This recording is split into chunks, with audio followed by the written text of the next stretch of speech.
hunter must hunt. 6 motherfucking months. I love this man.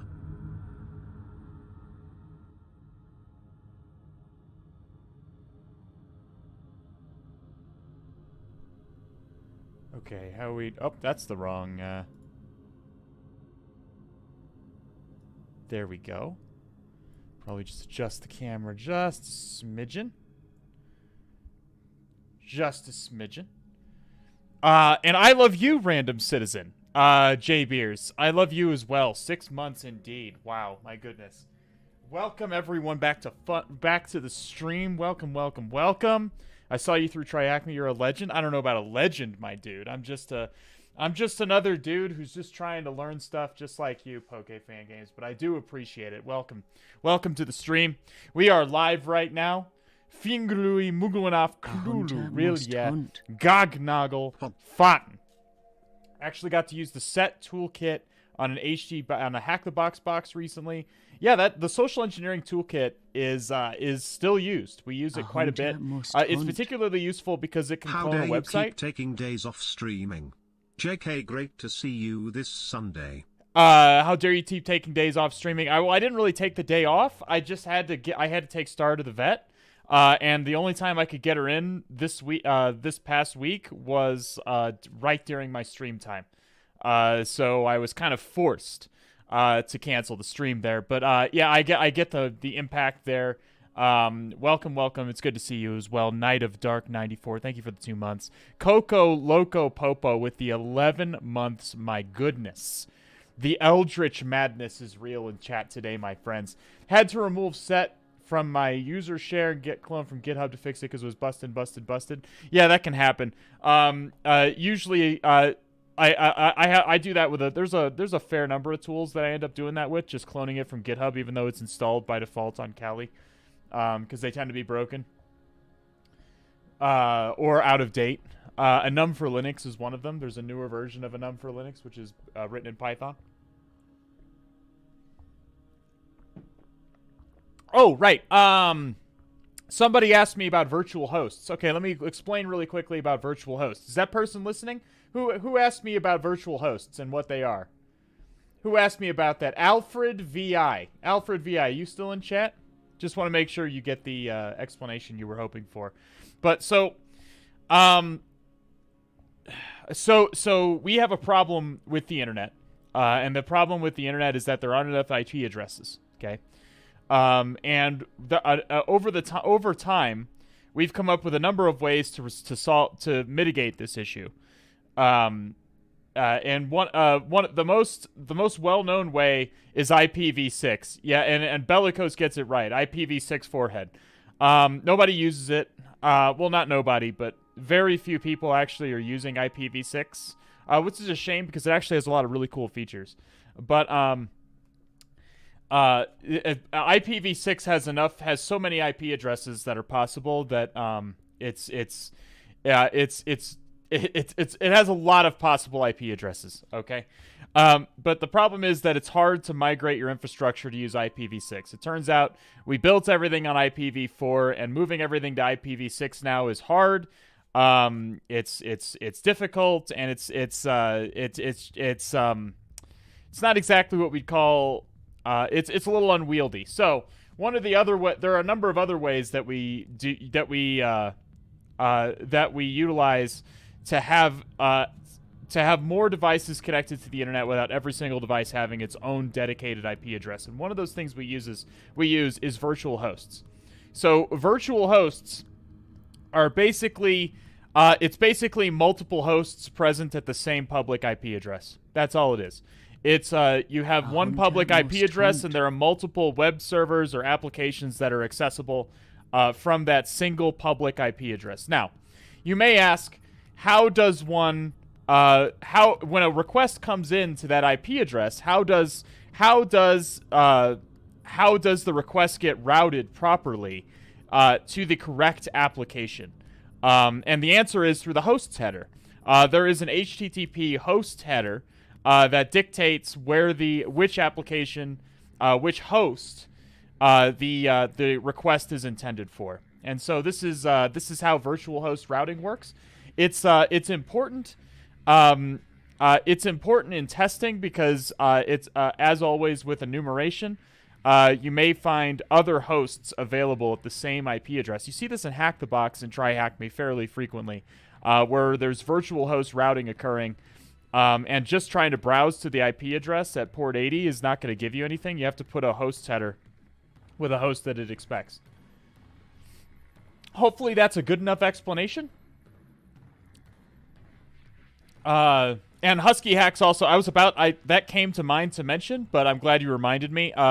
Virtual host routing is also how adversaries and red teams do what is called domain fronting. If you've ever heard about domain fronting, what they're referring to is exploiting the wonderful nature of virtual host routing and how cloud infrastructure works to obscure the actual destination of traffic.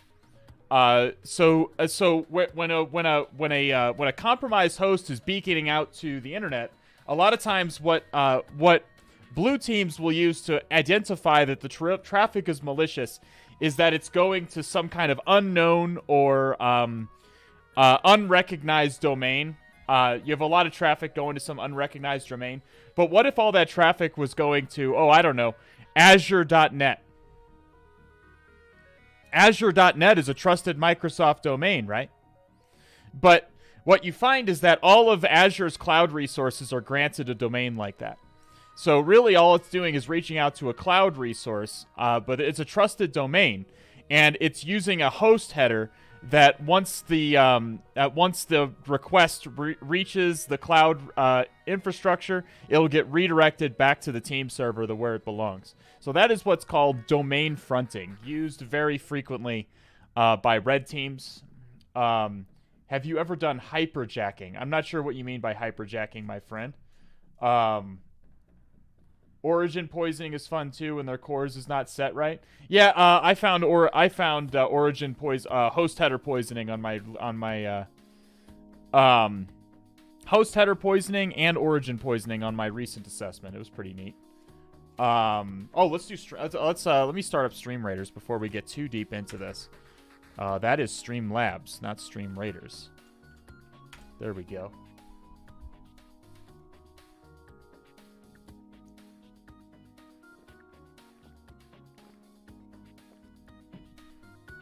Oh my goodness. Is that space docking? Well, we are listening to FTL soundtrack. We are listening to the FTL soundtrack. I've been playing Slay the Spire recently. Speaking of roguelikes, I've been playing a little bit of Slay the Spire recently. I've liked it. I don't think I like it quite as much as FTL. I really like FTL for a roguelike. I guess we'll just start here, huh?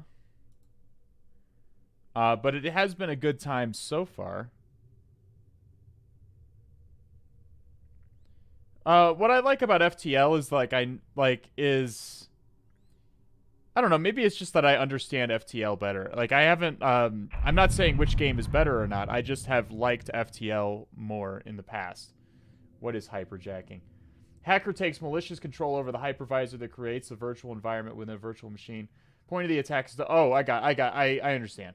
Okay, I've never called this hyperjacking, but it does make sense. I've never utilized this on an actual assessment. There's usually not a whole lot of reason to. It doesn't come up very often. We'll just say that. It doesn't come up very often in assessments, and that would be why I haven't dealt with it all that much in the past. Did you climb to any ascension? I'm at Ascension 2 on the Silent. I've only played for like 10 hours, okay? I've beaten it all. I've beaten it with all the characters, okay? I had the most trouble with the Watcher, and then I apparently assembled the pieces of Exodia the Forbidden One just purely by accident and one-shotted the final boss. Well, I didn't one-shot. I actually beat him in 2 turns. But the final boss was whatever is that donut in that pyramid. And one of them just got blown up on the first turn. Because I leaned hard into Divinity stance in that one. And I just activated Divinity Stance on turn 1 and then Ragnaroked for like 1,000,000 damage on turn 1. Yeah, again, on that deck, I feel like I assembled the pieces of Exodia the Forbidden One. It really, at a certain point, I was just like, God, I just can't lose here. Like, it's just, this is too good. I don't think I'm very good at Slay the Spire yet. I don't claim to be good at it. Bob Dot with 6 months with the 6-month I'm sorry, 7 months total re-indoctrination into the passionate club of cephalopod enthusiasts. Mr. Nulix and Iron Rambo Bambi, thank you for the follows. Cthulhu Fountain indeed, sick Dex. It's good to have you here. All right, so did the music like stop or? Oh, it's just very quiet right now. How much percent is coding for a penetration tester by your point of view? It depends. It depends on what your skill level Amit Moore is. It depends on what your skill level is. There are people who are going to tell you that you can be a pen tester without knowing a programming language. And I would say that this is the case to a certain point. But at a certain point, you're really going to be capped on you're going to be capped in your learning if you don't learn at least one programming language to a reasonable degree of proficiency. That's not to say you need to focus on coding, or it's more important to be able to read code and understand what it's doing and be able to modify code that exists. That is a skill that's very, very important for penetration testers. And does require a little bit of programming knowledge. But as far as writing your own, we've seen a number of times on this stream where I've whipped up a quick Python or Bash script to do what I need to do. We've seen me modify languages that I've never worked in before, like Go and Rust. I've done a little bit of my own coding in Go now, so I feel like I understand it a little bit. But back when I had to modify a Go encryption routine to do decryption instead. I didn't understand Go then. I'd never written Go. I figured it out as I went along. With pen testing, a lot of it is just kind of figuring it out as you go along. It's having the willingness to figure shit out as you go along, and so on and so forth.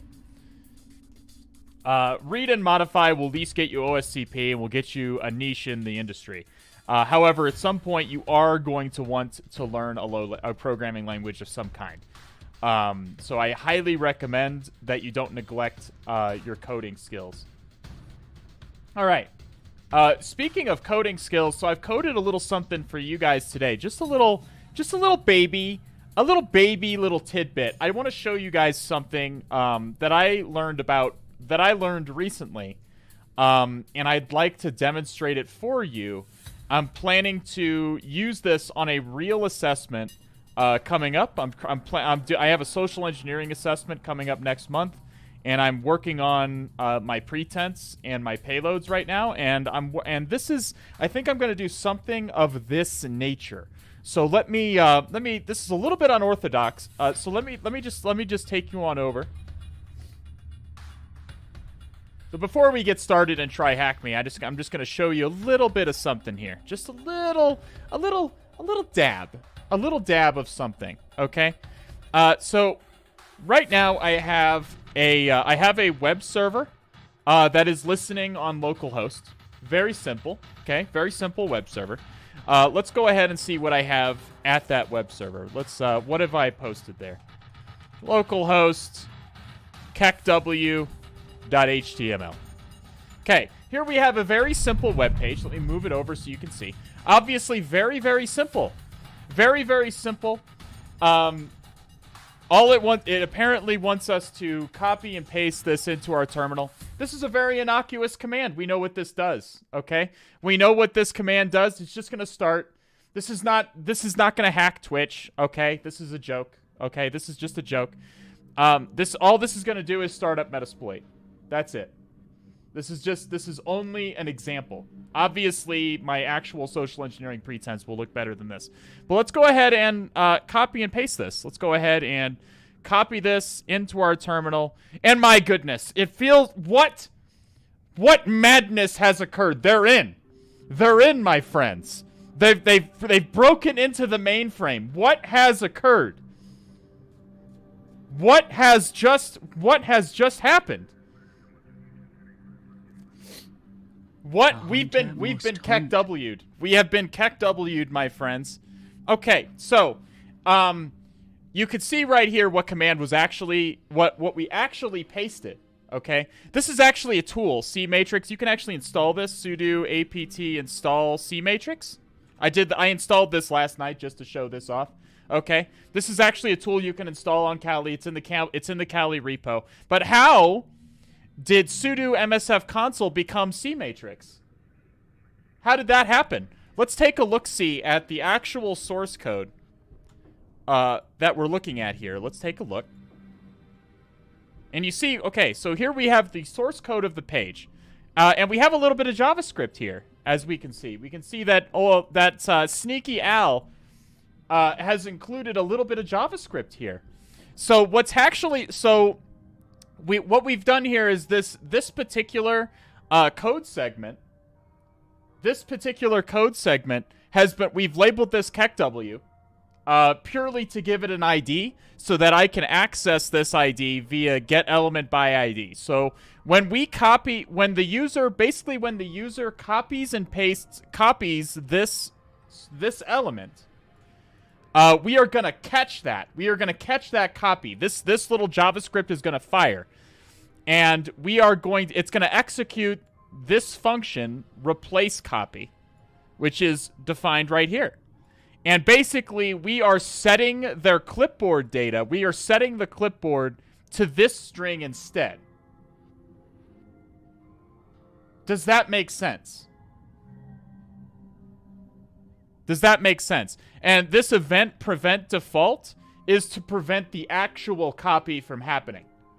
Like if you didn't include this, the clipboard would get set, but then the actual copy would just replace it with sudo msf console. So this prevents that from happening. So what we've done is we've replaced what the user copies and pastes. And at the end, we've put a new line. What does this new line do? That new line just executes. That new line is just going to execute. So this doesn't have to be CMatrix. This could be fucking anything. Let me demonstrate. Allow me to demonstrate the kind of pretense that I would typically use on a real assessment. So let's set up another Python server. Set up another one here. And we can go ahead and modify. Oh, I'm not in the right folder. CD demo.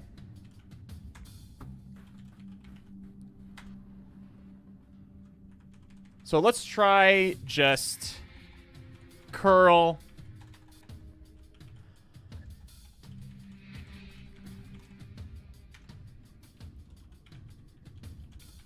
So we're just going to execute a simple curl command. We could pipe this into bash.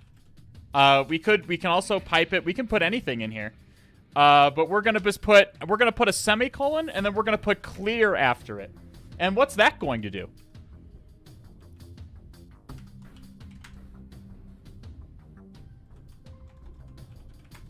Let's reload the page. Let's copy. Paste. And it hides it. So it hides that anything happened just there. Like, obviously, you can find out if you just up arrow. You can obviously just up arrow and find out what was just executed. However, think about the kind of person who would have to Google stuff like how to hack Twitch. And how to start Metasploit. And things like that. Probably not the most tech-savvy individual. Okay? Probably not the most tech-savvy individual. All right? So they're probably not going to even know that a command even executed. Okay? If you properly choose your target, they're not even going to know that a command was executed just there. They'll just think that something went wrong with the copy and paste and it didn't work. And you can see that we did get a curl request here. So you can see the power that exists with that. And if you're gonna if you may ask, can you do that in Windows too? You absolutely can with I don't know, the run box. Windows, you ever hit the Windows key and the R key It brings up the nice little run box for you. I'm still in my Kali, so you can't see it. It brings up the run box, and then you could just have a user paste an arbitrary command into the run box. Hope you had a good time with your Can you family show it again and how to less than hide the 3. execute? I did have a good time with family. Thank you. Cat. It's right here. It's this semicolon clear. Right here. That just clears the screen and prevents the... You could also do fancy things like wipe history. You could wipe the console history as well. You can execute any series of commands you want here. Okay? They can be as long as you want. Any series of commands that you'd like here. Okay? You could also wipe the bash history. This is limited only by, your how anal retentive you are about keeping them from knowing what command they just executed. Okay?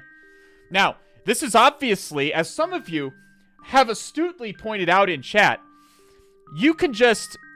What happens if the user right-clicks and views source? Well, on the plus side, in some cases, it's actually illegal to do this. It's actually illegal to right-click and view source. So you're not gonna... So in those places, you're not... Like, nobody can possibly know that this is going to happen to them. So... That's another thing that makes this way stronger.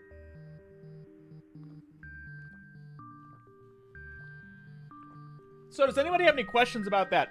Obviously, this is a very rudimentary... I saw something about this online while I was while I was home for the holidays, and I'm thinking, like, I can weaponize this. I can make this a weapon. I can put a social engineering campaign. I can make a social engineering campaign out of this. So this is a very rudimentary example of what we'd be doing. View source, it's not. I'm joking. But in Missouri, they're trying to prosecute a reporter for using view source to find a vulnerability on a web page.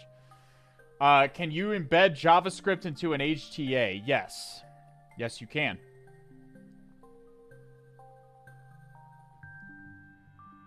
All right. Any questions?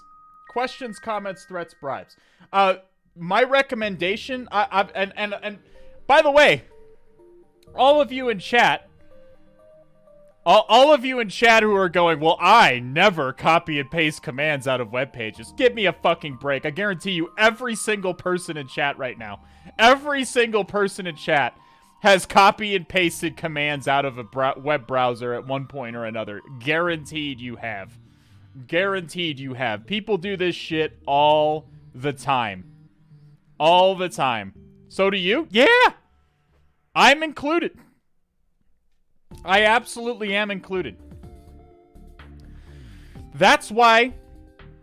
But you should be aware. You should be careful about where you're copying from, because I'm not the only person that knows about this, I guarantee you. This is a very simple function in JavaScript. I'm not very good at JavaScript. And those of you, someone asked, like, could you do this in cross-site scripting? Yes. You indeed could use this in cross-site scripting. With cross-site scripting, you can do all kinds of shit. You can even keylog the user in cross-site scripting. Cross-site scripting is only limited by what JavaScript can do. And I guess, like, the length of the input field in some cases. Browser Clipboard really needs some more warnings. Maybe a little bit. Maybe a few more warnings. Did you copy and paste that JavaScript into your web page? No, I wrote this JavaScript. I mean, I'm not very good at JavaScript, so I had to use a lot of Google to write it. But I saw something like this online, and I was like, wait, if I can replace clipboard data, I can weaponize that. So I decided to just write this little proof of concept and show it off on stream. And I'm trying to weaponize it for a future assessment. The thing is, what I really like about this is that people aren't typically hardened against...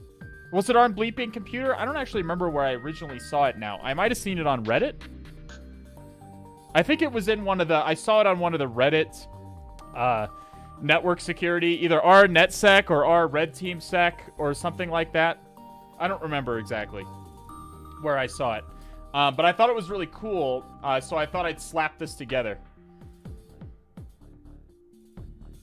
I thought I'd slap this together as a proof of concept. And the people aren't really hardened against copy and pasting code out of web pages.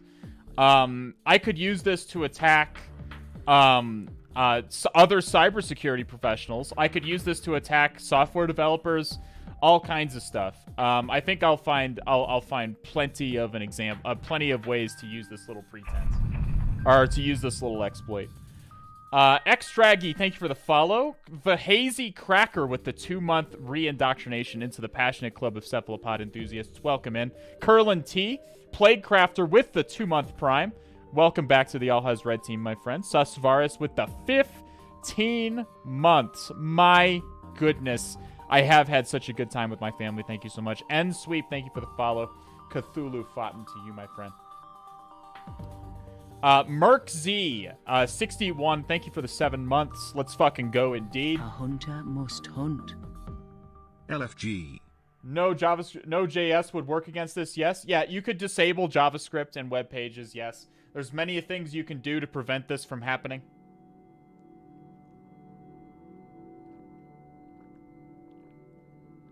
Now, again, this is, good luck using the internet in 2022. Yeah, exactly. Good luck using... Exactly. JavaScript is used fucking everywhere.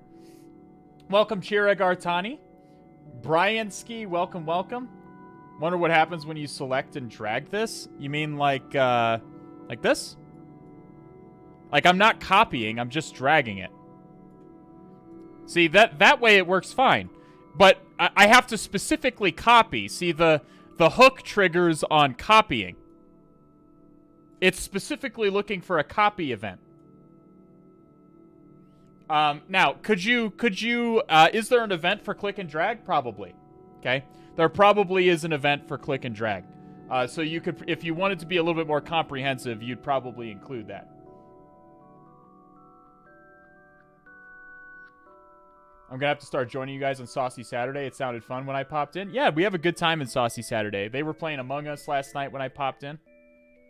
Always drag and drop? I mean, I can't guarantee that. I think there probably is an event for drag and drop. Again, this is a very simple POC that I'm just showing off to you. There are many ways that this can be improved. Okay? This is kind of scary. It is. It is kind of scary. Just be careful about what you're copy and pasting. That's all. Alrighty. Feel free to keep asking questions about it. Feel free to keep asking questions, but we're going to go ahead and start with TryHackMe. We're going to move on over to TryHackMe. And we're going to do some... today, we're doing some Active Directory, because I promised you guys some Active Directory on...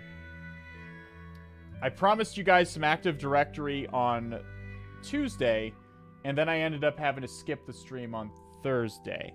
So let's do some Active Directory today. Log in. I'm logging in here. I use a very annoying password for TryHackMe, and I have a hard time remembering it.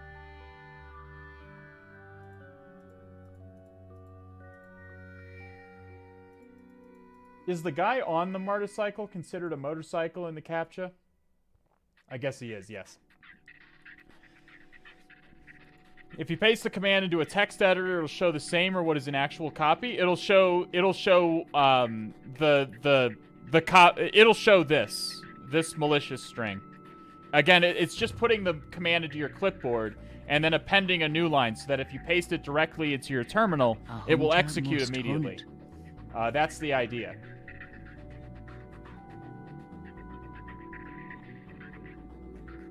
Maticus Maximus, my goodness.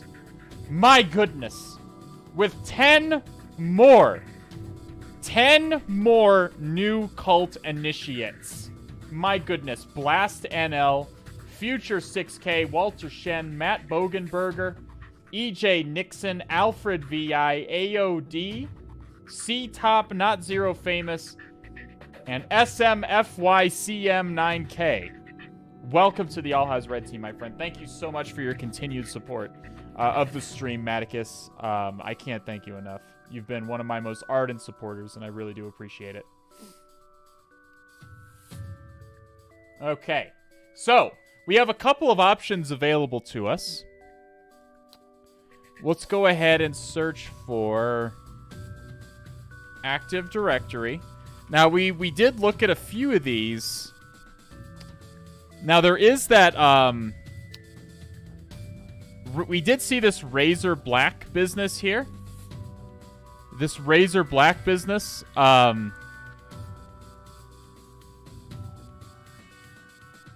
let's just do all. There we go. So, we have RazorBlack. We have Hollow. So this is more of a traditional challenge. Hollow is a Active Directory and is a full lab. This is a full lab. I think this is free. I think this is free. Now, keep in mind, though. Do keep in mind, my friends. Oh, apparently I missed the deadline for the competition. F's in the chat. So, do keep in mind that this is sort of a walkthrough kind of box. This is kind of a walkthrough kind of box here. I have not looked at this. So if we go through it, but keep in mind this is not the, this means that they kind of give you the answers as you go, or at least they kind of lead you by the hand to give you the answers. That's what kind of the walkthrough kind of box is. Alternatively, we have this more traditional RazorBlack box, which is Active Directory focused. And it just has the flags. It just has flags. It doesn't give you any hints or any instruction or anything. So those of us who want to see some of my more traditional content might prefer RazorBlack. So we're gonna do a poll. Let's do a quick poll.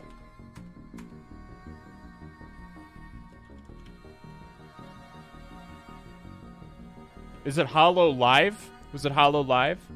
Forgive me, I have not... it's just called Hollow. A hunter must hunt.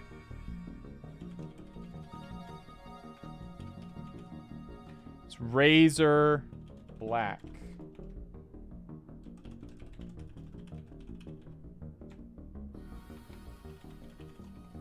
Okay, start the poll. There we go. Get your votes in. We are doing a quick poll. I'll do whichever one. I have no preference either way. I will do whichever one seems more interesting to you guys.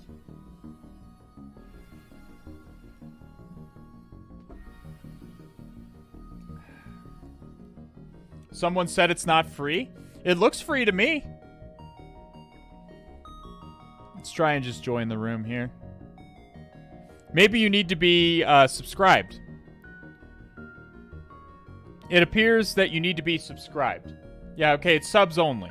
Okay, so it's subs only. But if you have a TryHackMe subscription, it's free for a TryHackMe subscription, so I guess free. Anthony J.A. with the 5 months Prime re-indoctrination into the passionate club of cephalopod enthusiasts. Kindergarten Kitten with the 4 months. Welcome. Did Star just run through? Did we see her? I was going to do Hollow this week, so it should be a good preview. Well, get your votes in. It's almost a dead heat. RazorBlack is actually winning. If we end up getting through RazorBlack quickly enough, we'll start Hollow. Hollow will probably be a multiple stream kind of thing.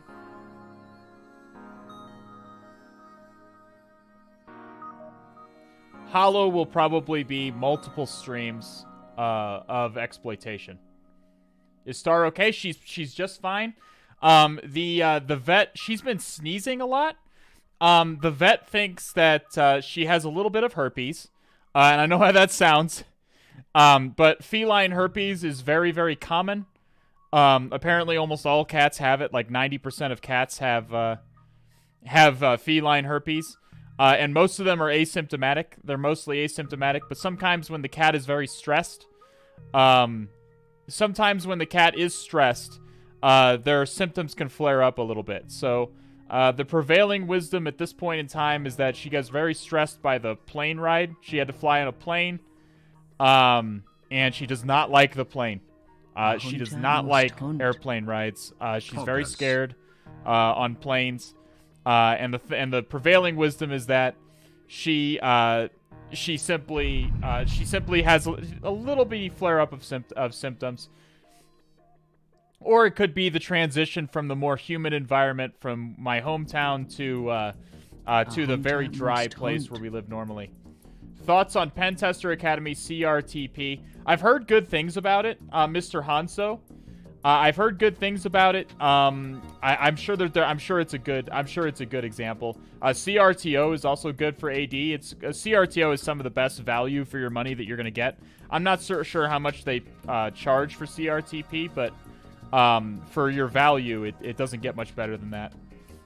Welcome, Xantis. Good to see you. Did you miss much? I just showcased a little bit of social engineering poop feast, but we haven't started the box yet. RazorBlack did in fact win, by the way. So don't worry, we are going to do Hollow. Perhaps Hollow would be good on more of a Newbie Tuesday thing, because it seems like this is more of a it's more of an introductory thing. We're going to see .NET basics, web application, but we are going to do Hollow. Don't worry. We are going to do Hollow. Don't be concerned. But we're going to do RazorBlack first. We'll see how long RazorBlack takes for us. Or RazorBlack, excuse me. Where did RazorBlack come from? Oh, he was the bad guy in Metroid Dread, wasn't he? RazorBlack? Wasn't he the bad guy at the final boss in Metroid Dread? It's been a while. Hello there. Hey, Xantis. Good to see you. 1-by-1 vote? At least it wasn't a damn tie. Ravenbeak. Whatever. Okay? Doesn't matter. Bird guy. The guy that lapped... Dude, that guy was fucking metal. No, you shoot one of his... No, what happens is you don't rip his wings off, Maticus. You shoot off one of his wings. And then he just, like, while maintaining full eye contact with you, he just tears the other wing off on his own. Like, I've never been so... Holy shit. That's such a Chad move. He probably shares a border with Cameroon. Like that is the most overwhelmingly Chad move right there. Like that's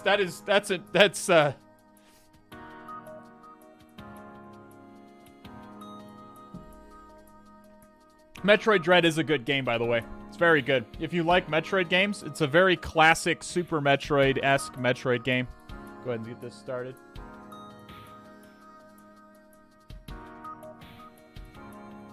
All right, we start the machine. All right, it looks like we have lore. Throw something like a rock. Okay. On the big green thingy on the right side. Oh, he's just telling me. This box has ICMP enabled. So look at ping first before starting recon. Okay, well, all right, cool. Every solver of this box will get a free cookie. Spectacular. You know what I'm going to miss? Okay, I went to go see Macbeth last night.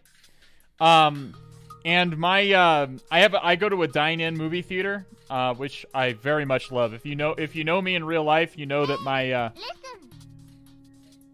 Can I DM you? But you're hi, Maticus Max. Can we update the box name? Oh, yes, we can. Thank you very much. Yes, we can. I went to go see Macbeth last night at my favorite dine-in movie theater, which I love. TryHackMe, RazorBlack.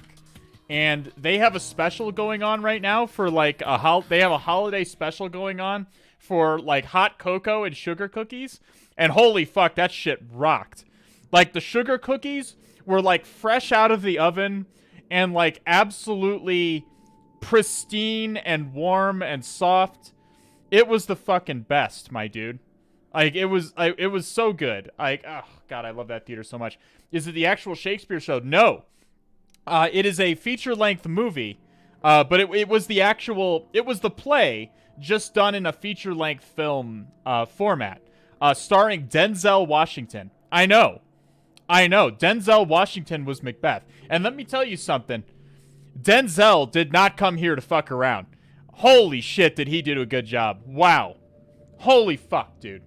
I've never seen so much range from Denzel. Like, Denzel is kind of one of those actors that, I don't know, he's not like, he's not like The Rock, where he's literally the same person in every movie. But I've just never seen him have this much range. Like, the descent into madness was just so palpable on him. He did such a good job. Holy shit. Yeah, if you like Shakespeare, keep in mind it is Shakespeare. So it's not like...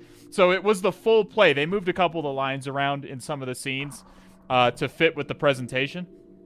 But he, like, it is Shakespeare. So if you're not a fan of, like, Shakespeare, then you probably won't like it. But if you do like Shakespeare, this was real good. Like, it was very good. The sets were very bare bones and minimal in order to focus on the actors' performances.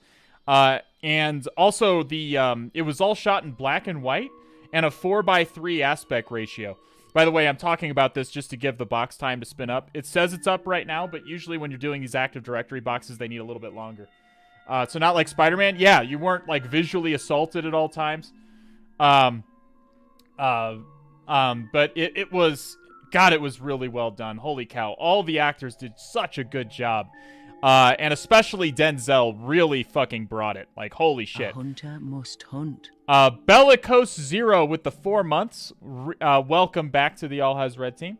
Chira Gartani with the 5 months. And Orbital Gun with 12 months. My goodness. Welcome back to the All Has Red team, one and all. Darkside W with the first time Prime indoctrination into the cult. Welcome, my friend. Poseidon Sack, thank you for the follow, indeed. Have you seen the number 23? Yes, I have seen the number 23. I think a lot of people highlight it as pretty bad. I don't think it's bad. And I think that's a good example of an actor that you typically don't associate with having a whole lot of range, actually having a lot of range. But those who don't think Jim Carrey has range haven't seen The Truman Show, which is a mistake because The Truman Show is arguably his best work. Orbital Gun bringing Lukos into the passionate club of cephalopod enthusiasts. I thought it was genius. It was good. I like the number 23. It's not my favorite movie of all time, but it is a good movie. Let's do Stream Raiders really quickly before we start. I heard basically Free Guy is the new Truman Show. That is offensive to me. It is not. Okay. I mean, it has kind of the same themes, but Free Guy was just... It's not nearly as good as The Truman Show. It doesn't explore them nearly as well as The Truman Show does. The Truman Show was The Matrix before The Matrix. So, The Truman Show is a great movie. Free Guy is just something you go see. It's a popcorn flick is all. Does it explore basically kind of the same thing? Kind of, I guess. But it's not nowhere near as good of a movie. Chad with the most kills and Night of Dark with the most assists. What? Wait, is it M7MD? I'm just gonna call you M7MD. And Jiffaram with the most kills and most with the bonus rewards. Continue on here.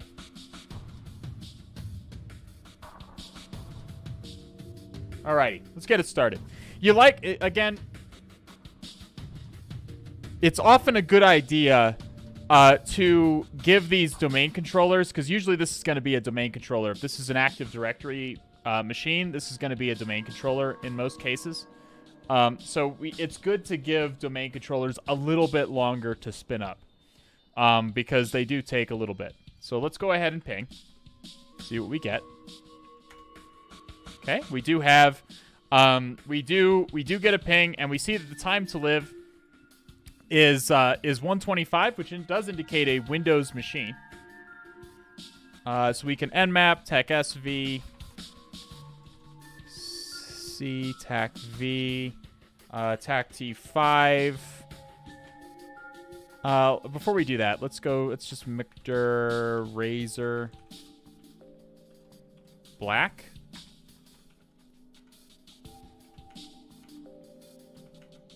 Okay. Oh.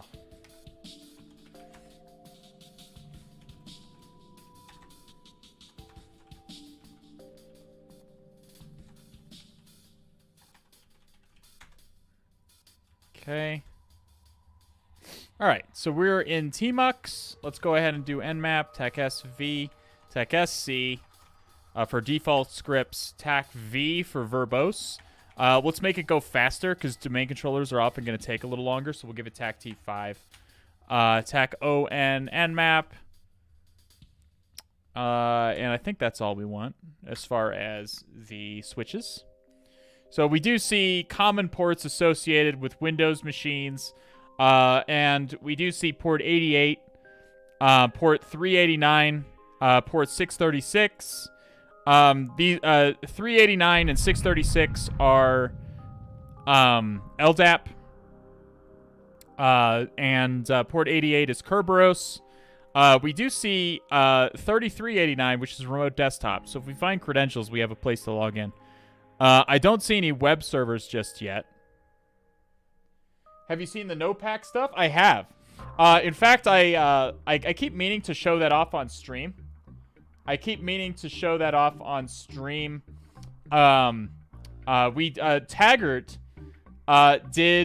showed off Nopac in one of his recent streams, and I would like to show it off as well. I'm hoping to get an easy win on my current assessment with Nopac. I like Old Boy. Yeah, I've seen that movie. I've seen Old Boy.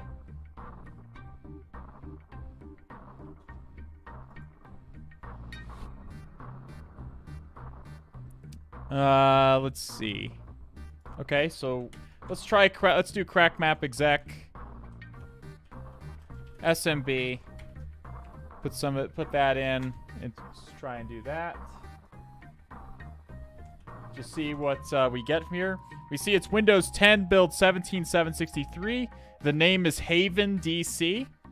And the domain is Razor with a 0, black.tryhackme. This is important information. So let's go ahead and start up some notes. Have you looked into this? Power Remote Desktop. What is this? A remote desktop application entirely coded in PowerShell. Huh. I have not tried this. It looks pretty cool, though.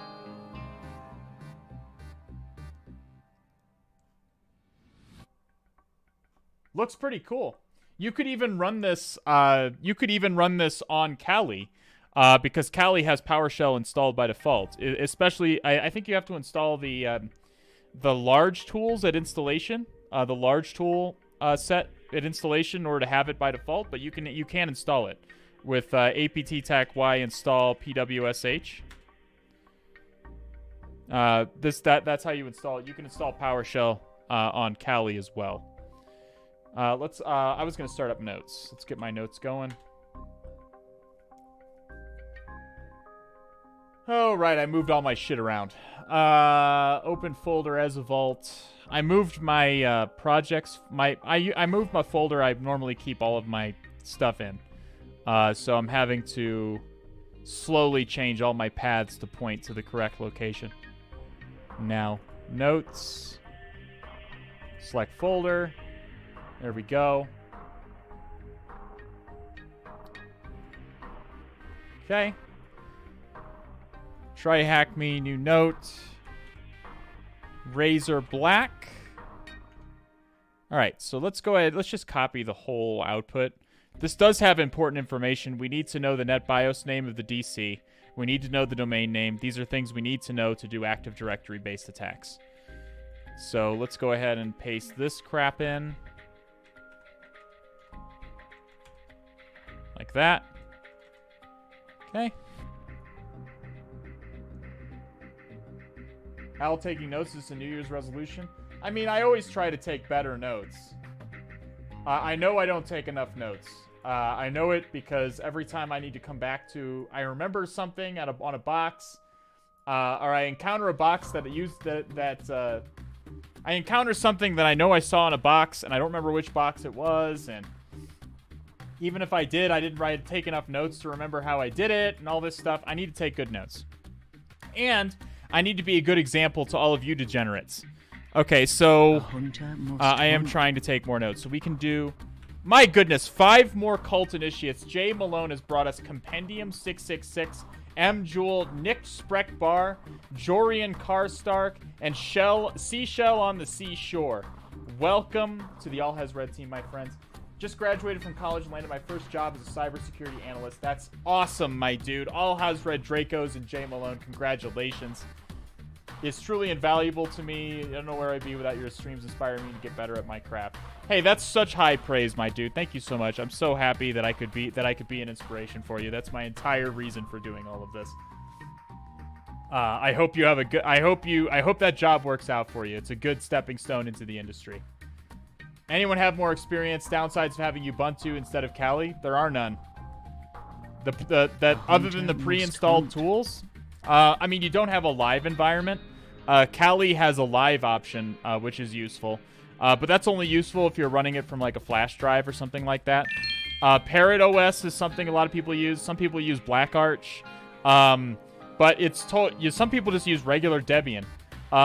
It's really just a personal preference, just a guy. Just be aware that Ubuntu is not going to have tools installed by default, so you will have to install tools that you want. Zero CR and bringing Jay Malone into the club as well. Welcome, Jay Malone. Again, I'm so glad I could be such a good inspiration for you. Cyber Payload with the 100 Tiggle biddies. Welcome. Thank you so much. Alrighty. We're all going to make it. We are indeed all going to make it, my friends. So let's try a null session here. Some things to try against every Windows machine. You want to try null sessions first. That's just where you try to log in with no username and no password. That's what a null session means. So we'll see if we get anything here. Access denied. Yikes. We can try guest.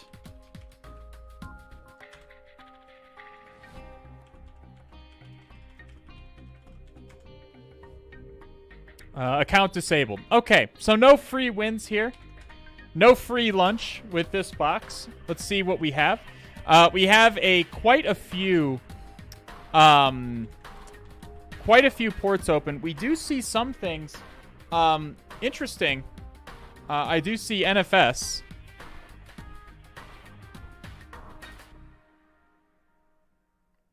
I always forget what port NFS is usually on. We do see NFS. We're going to want to take a look at that. Certainly. Show mount TAC E will do it. Yes, I'm just making sure. Again, so one of the biggest problems that people have in penetration testing in general, and I'm going to quote Arthur Conan Doyle here, is you see, but you do not observe. Okay? And what do I mean by that? What do I mean? Your commands are going to give you, a lot of times, give you the output that you need to see. Okay, they're gonna point at something interesting like this NFS here. Okay, but just because you see it with your eyeballs does not necessarily mean it was processed by your brain and not making the connections.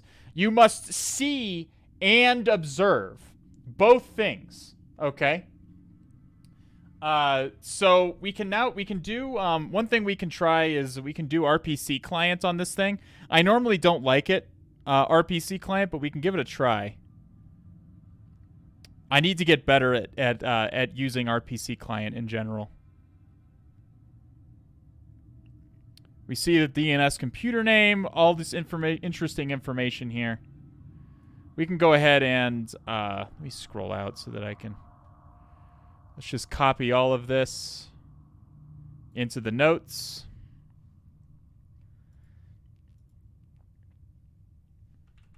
It's not easy, especially when we're immersed into the process. I know, that's why I'm pointing it out to you. You must observe as well as see. Okay? All right. So let's do RPC client. This is an Impacket script, I believe, isn't it? Maybe not. RPC client and then server. That's all at once. I definitely do not want to paste that many characters. Thank you for warning me, Callie. Let's go ahead and copy the IP address. Paste that in right there. Alas, so we do need credentials. We do need credentials to authenticate to it. So as some people said, we can also try show mount.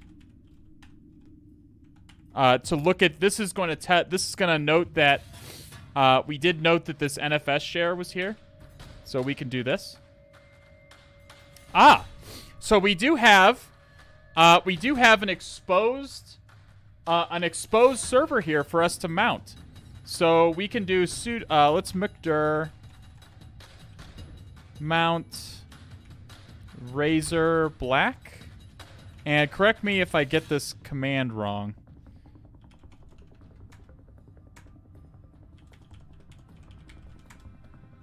I'm curious, you used to play StarCraft. I do. I do still play sometimes.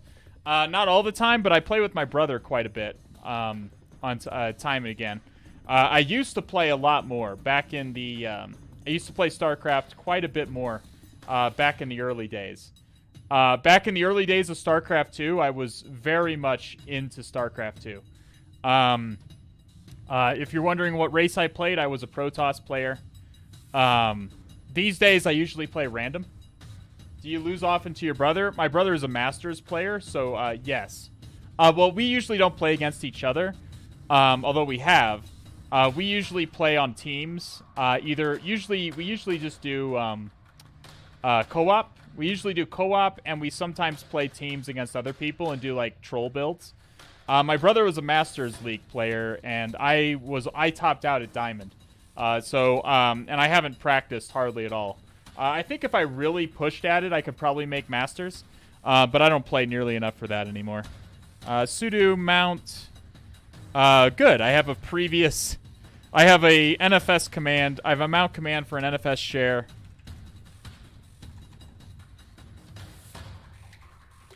Users.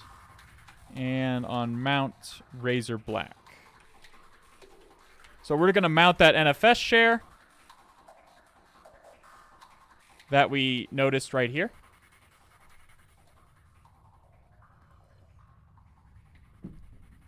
We get no error message, so that's good. See what we got in here. /mount. CD RazorBlack. Permission denied. Oh, I made it with... Oh.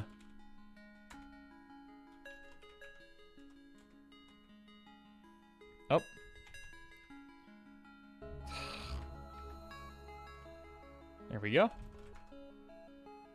All right, so we do see a couple of things here. Employee status and sbradley.txt. Again, okay. We see, but what do you observe, chat? What do you observe? Like, without even opening this chat, we see what very likely is a username. What also is it? What also... This username is not just valuable, and the format. Excellent. See and observe. Okay?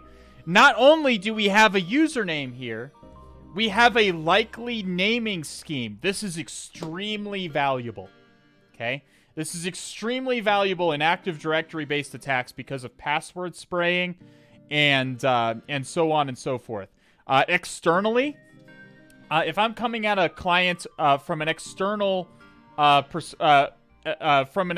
point, knowing their internal username schema is very, very, very valuable.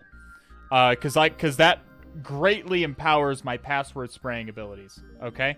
But obviously, we do have a couple of things here. So let's go ahead and copy star to TryHackMe RazorBlack. Just copy those out.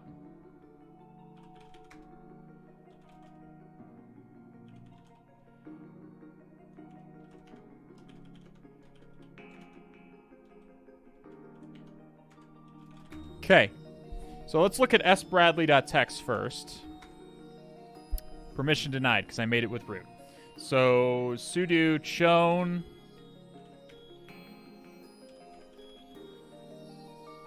employee status.xls. So I'm changing the owner so that I don't have to be root to look at these. There we go. So we can cat sbradley.txt. And we do have a flag. Spectacular. Our first flag has been obtained. But again, keep in mind, I bet you that this username is going to be valuable to us. I bet you that it will. So let's go ahead and let's put this into the TryHackMe. We missed out on a couple. This is Steven's flag, I would assume. The domain name is RazorBlack.TryHackMe. Perfect. So we are making progress. We've drawn first blood. That's actually a good point. Hung NFS mounts are extremely annoying. Yeah, it was slow, so I just copied them out and changed the owners so that I can view them. Okay. Don't forget to umount. Yeah, I'll go ahead and do that. Sudo umount mount RazorBlack. There we go. So that should have unmounted. It did. Okay.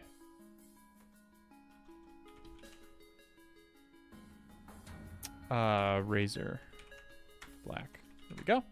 All right, so let's see what's in employee status.xlxx.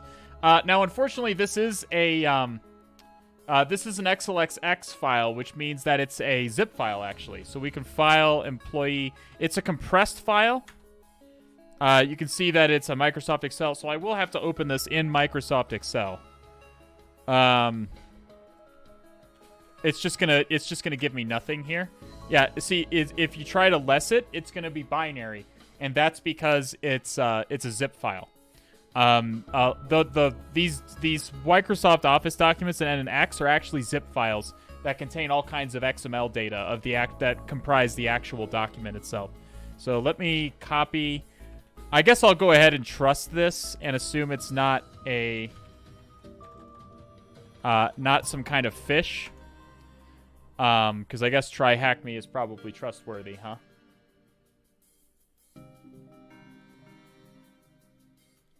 We could do an OLE dump. Do we have OLE dump on here? I'm not going to go down the rabbit hole with OLE dump. Not yet, anyways. Not unless I have to.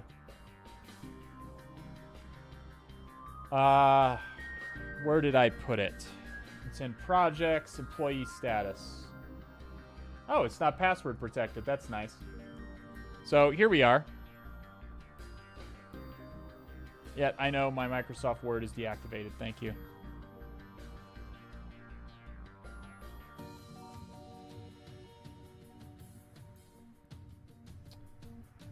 Wouldn't OLE dump just give us a clear text too, except for the macro part? I would just want to see if there was macros inside of it. If there are macros, I should be able to see them with OLE dump. I was just, normally when I'm opening untrusted Excel documents, I'm more cognizant of that stuff. TryHackMe is pretty trustworthy, so I didn't want to go too down the rabbit hole of installing OLE dump and then using it and all that stuff. And also, like, most of the features of my Excel, it isn't even fully functional here. So we do see, my goodness. What have we here, my friends? What have we here, my friends? Usernames. If you can get a list of usernames, and a naming schema, you have a ripe, you have a perfect things, you have a perfect list of usernames for something like a password spray or an ASREP roast or something of that nature, okay? In an Active Directory domain environment, it is very valuable to have a proper list of usernames and a proper that conforms to their naming schema. Does that make sense? Does that make sense to everyone? So we can go ahead and, I guess, copy these. It's probably not going to copy gracefully into a zip file or into Vim or anything. And Excel has been largely disabled here. If I just open it, I think it'll open in OpenOffice. I'm pretty sure I have OpenOffice on here. So let's go to home. Where is my... let's go to TryHackMe.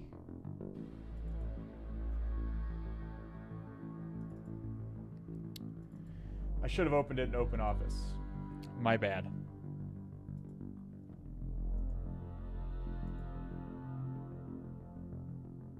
Would OpenOffice open it? It should, yeah.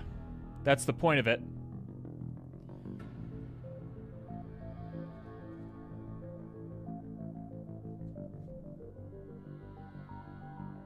Okay, let's try and copy all of this now. Copy. All I want is the usernames. We do have Stego Specialist.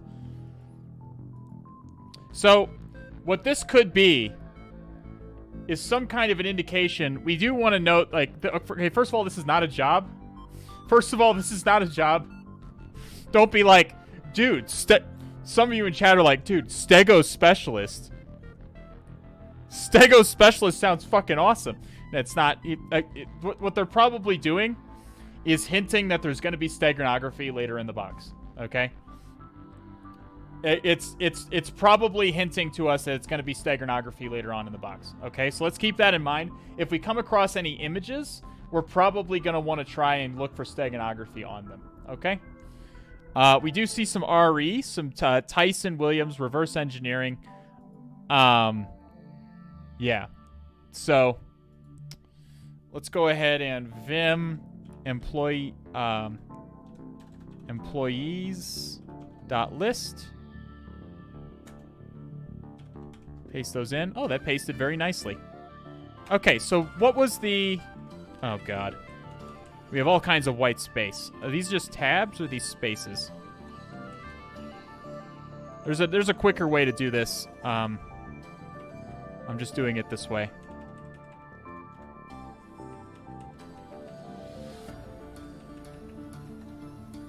These are probably just tabs, I would assume.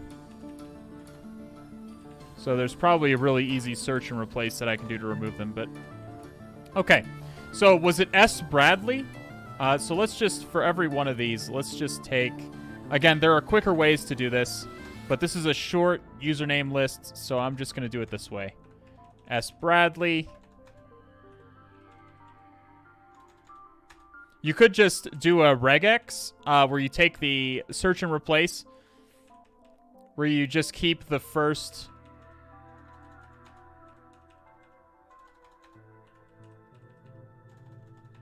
A. Edwards, T. Vidal, I. Royce, and D. Port. Okay. Okay, we go over to opt Kerberoot, and we're going to use Kerberoot here to do an ASREP roast. We can actually just do... We're probably going to end up doing Kerberoot. But let's just do get MP users. Impact it, get MP users. This is probably a little quicker.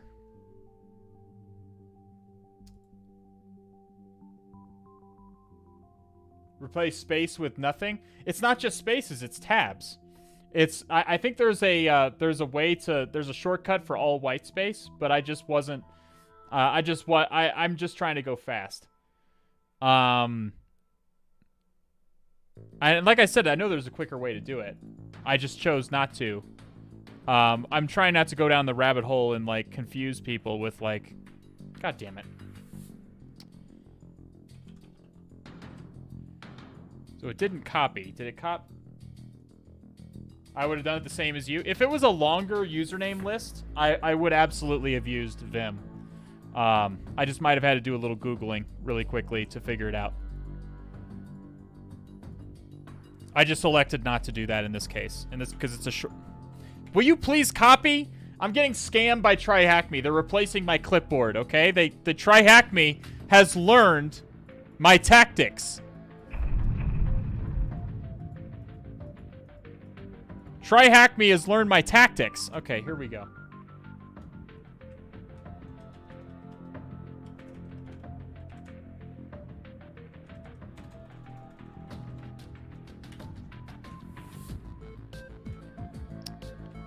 And then its users file is employees.list.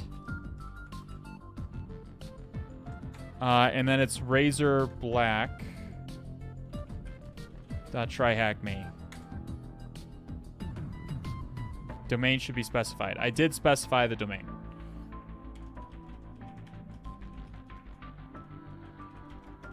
Just view the... So it wants a target.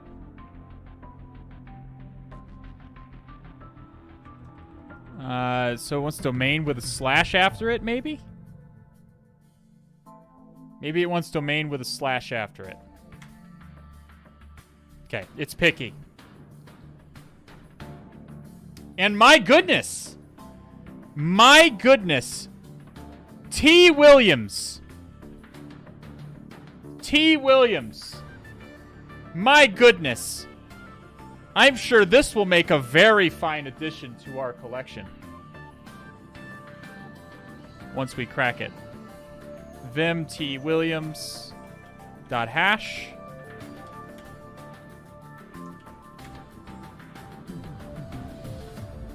I heard it's good practice to open Office documents and enable all features and macros. As somebody who has a very high chance of eventually pen testing your company, or not a very high chance, but like a decent chance of eventually pen testing your company, it is indeed a good practice to do that. Makes my job much easier. Okay, John T. Williams.hash. Again, you can use Hashcat for this too. But Hashcat,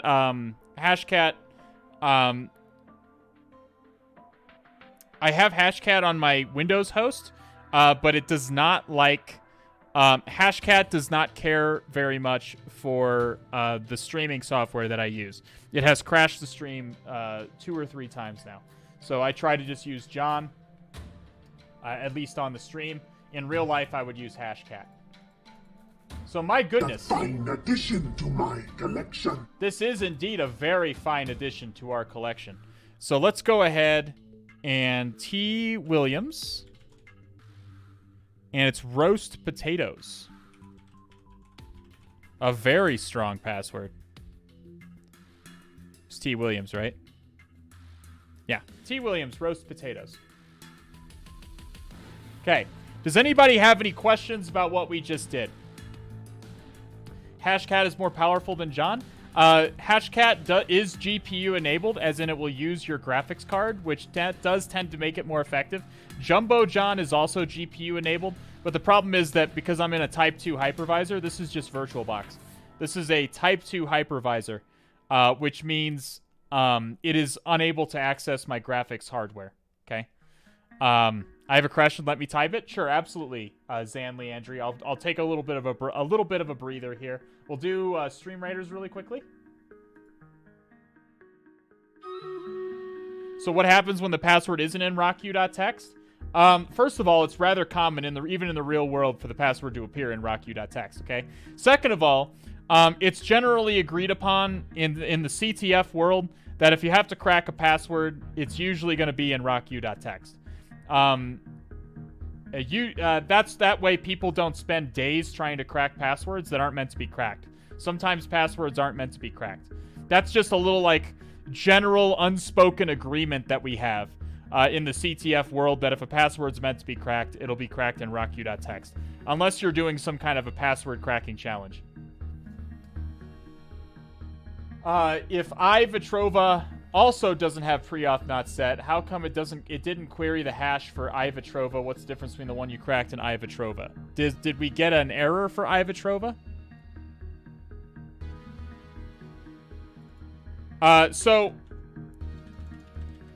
So these other users appear to not exist.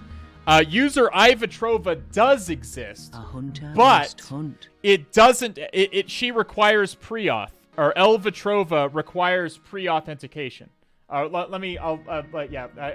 screen. Let me get through this so we can get back to the screen. It is the default setting is to require pre-authentication. In a real-world engagement, rocku.txt will crack more than you think. I do use rockq.txt in the real world. I just usually use it with rules. I'll use it with a rule set, like one rule to rule them all, or dive. Hashcat's dive rules are very good. Various rules like that are valuable in cracking. And I also will use, I have a Python script that will generate a bunch of passwords based on words that are common to that company. Like I'll put the company name and the current year and all seasons of, and like the current season and the previous season, and like some common words in the industry, and it'll make a bunch of password combinations that I can try as well. There's a number of things you can try in order to crack passwords. It's a whole art. Password cracking is a whole entire art all on its own. Okay, back to the thing. Body Without Blorgans, thank you for the follow. Element IQ with the first time indoctrination into the cult. Welcome, Element IQ. Good to have you here. I hope you're enjoying this fine Funday Sunday that we're having right now. Can you do anything with that discovered hash if it's uncrackable? No. No, you cannot. It's not useful to you unless you can crack it. It is only useful for cracking purposes, which is why we immediately try to crack it. Okay, so we do have... Does everyone else understand what happened here? So, this is an ASREP roast, okay? Kerberos has an optional setting to not require pre-authentication, meaning you don't have to present your password in order to get a, in order to do the first part of getting a ticket granting ticket. This is not a ticket granting ticket, but it's the first part of one, basically. It doesn't require pre-authentication to get this, and this, initial part of a ticket granting ticket, is encrypted with the password hash, okay? It is encrypted with the user's password hash, so we can crack this in order to get the user's password hash. Do people use this setting in real life? Yes. I commonly see it on user accounts that have to log in a lot over the course of a day. It cuts down on network congestion. Obviously, it's bad with security, but sometimes you'll have like a service account that has to log in a whole lot of times all the time. So sometimes they will disable this to reduce network congestion and load on the domain controller. Is there ever a situation where requiring pre-authentication is necessary? I mean, yeah. Anytime you want the user to be able to provide a password, then yeah, pre-authentication is good. Again, it's not like we can log into this guy's account without a password, but we can complete the first part of getting a ticket granting ticket without needing a password, and then crack the resulting value in order to get their password out of it. That's basically what's happening. Keep in mind, I'm dumbing it down quite a bit. Olavo Sinacio, thank you for the follow. And Rato1, thank you for the follow. You want pre-auth enabled. Yeah, you do want pre-auth enabled. This isn't something I see super commonly, but I do see it. I have seen ASREP roasting in real life. It has been valuable to me. So let's go ahead and try these credentials. We do have fine additions to our collection. So we can try T. Williams and roast potatoes. Try to authenticate here. See what kind of permissions we have. Totally meant do not require. I mean, it's never recommended. That's why it's not default. But some organizations will enable it anyway, for various reasons specific to them. Again, it does reduce network congestion if there's a lot of logins happening from a couple of accounts. Okay, so we can log in. These credentials are valid. So let's try to look. Let's see what shares we can find.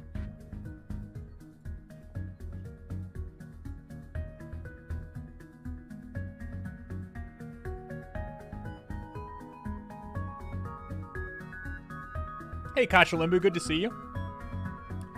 All right, so we do see no access to admin dollar, which means this is not an administrator. No access to C dollar.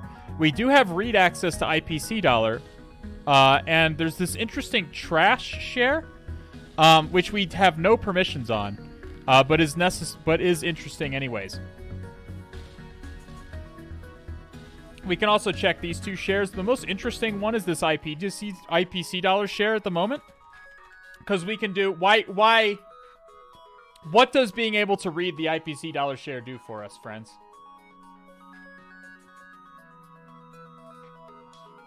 RID brute force. This is another common domain tactic that you can use. Just about every user is going to have read access to IPC dollar. Does IPC mean anything? Yeah, it stands for something. It's like something procedure call or inter-process communication. Okay, there you go. It's how Windows processes communicate with each other, as the name suggests. The point is that if you have read access to this share, you can enumerate all the users on the box with this RID brute force. So we're going to wait for that to come through.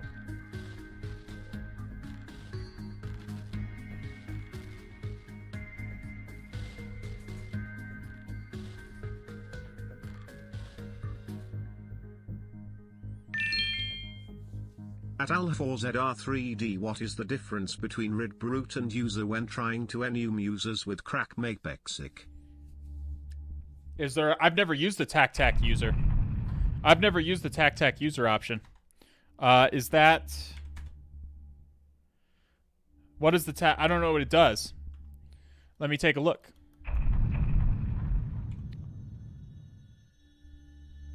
It might just do the same thing. Enumerate domain users. If a user is specified, then only its information is queried. Okay. So, let's just try it. Let's give it a shot. TAC users. See what it does. Never used that before. It may use it might use RPC client. It might use the effectively RPC client. So my guess is that yeah, it uses RPC to enumerate the domain users. But we get effectively the same output. The nice thing about RID brute force is that we also get the groups. So we get a lot more than just domain users. We also get groups like enterprise admins, group policy create owners, clonable domain controllers, etc., etc., etc. Does that make sense? So we get a little bit more output from doing RID brute force. It's probably a little bit louder, though. Oreo Byte with the 69 Tiggle biddies. Thanks for the question. It's a good question. Melan with the 4-month prime re-indoctrination into the passionate club of cephalopod enthusiasts. Greetings from the United States to Germany. Good to have you. Farut and Thomas Minus, thank you for the follows.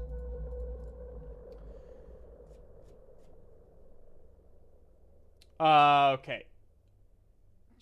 There are many ways to use responder. Typical one is LMR in a LAN. Hostful fails, DNS. Okay, we're explaining LLMNR and BTNS. Why would a DNS lookup fail? Many reasons. Many reasons. UDP, DNS lookups happen over UDP and they fail all the time for a lot of reasons. Okay. Alrighty. It looks like Husky's got that handled in the chat. So, let's go ahead and copy. Let's take a look at what else we have here. We can copy all of this and put it into our notes.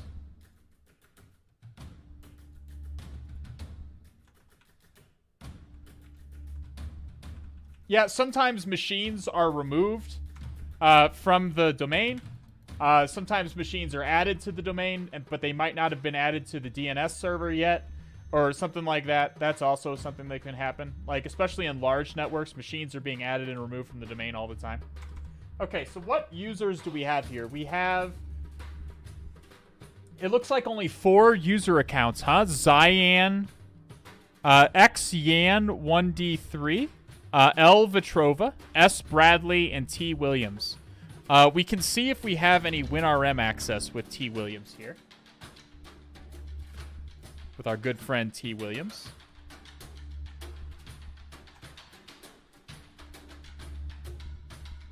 CrackMap exec can do that as well. We can also try to remote desktop in as him, although he did not have access to the C dollar share, so I'm guessing he does not have remote desktop access. What's another thing we can do? Now that we have domain credentials, what's another thing we can do, chat?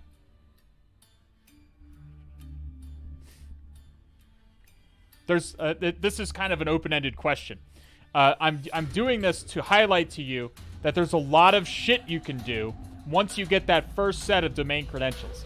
That first set of domain credentials is very important because you can do a lot of shit. Cocaine-based? Yes, indeed. Indeed. Rise Skill with the 6 month. Re-indoctrination. Welcome back to the All Has Red team. Nopac, you can do Nopac as well. You can do Nopac as well. In fact, I bet you Nopac works against this. Should we... That's actually an interesting question. Should we try Nopac against this? What's Nopac? Okay, so it's complicated, okay? It's complicated.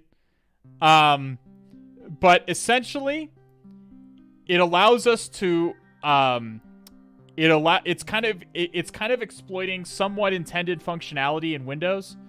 This is a very recent exploit. Came out at about the same time as Log4j. So it was kind of overlooked. But the thing is, essentially, you spoof a workstation account, which allows you to request a ticket for a domain admin with no PAC. I can never remember what PAC stands for. What does PAC stand for? PAC is the part of a ticket that contains user information. And so if you can get a ticket with no PAC, you can pretend to be the domain controller and do a DC sync. And you can pretend to be a domain admin and do a DC sync. Let's try and do Nopac just for funsies. Just for funsies, since it is Funday Sunday. MT Taggart, you may have to walk me through this because you did it and I have not actually tried it yet on a live target. I know that there was a Python one.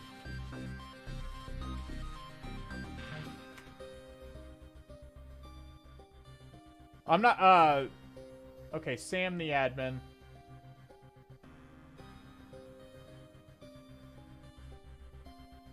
So Sam the admin is what Taggart recommends. So I guess we'll do that.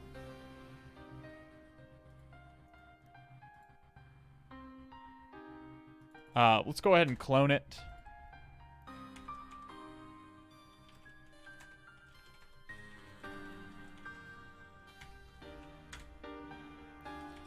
You need valid domain credentials to do this. But since we have valid domain credentials,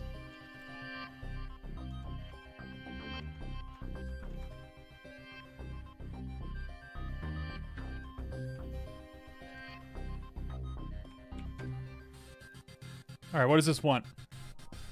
All right.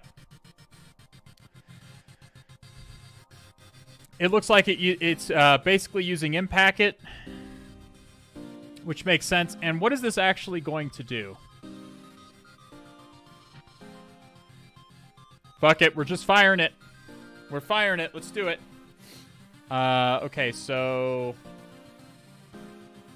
all that seems fine. TAC DC. TAC IP is going to be the username. What is ARP spoofing? So ARP is a layer 2, if you're familiar with the OSI layers. Basically, it's mapping MAC addresses to endpoints on switches. And basically, you can pretend ARP spoofing is basically just pretending to be a it's a man-in-the-middle attack where you pretend to be basically all MAC addresses on the network, essentially. Or a particular MAC address on the network. We did it on Enterprise last week, and it was so easy. Yeah, I watched your entire stream, I did. But I have not actually gone through the process myself. It will create a new machine account and use the SAM impersonation to give you a DC machine account. Yep, If it works, you get PSExec, WMyExec as system. Yep, great. What are your PC specs? I have an i9 in there. Two 2080 Ti's SLI'd together. 64 gigs of RAM. Yeah, that's basically the Cliff Notes. Domain is Razor with a 0. Black.TryHackMe. The username is T Williams. And we can put the password as roast potatoes.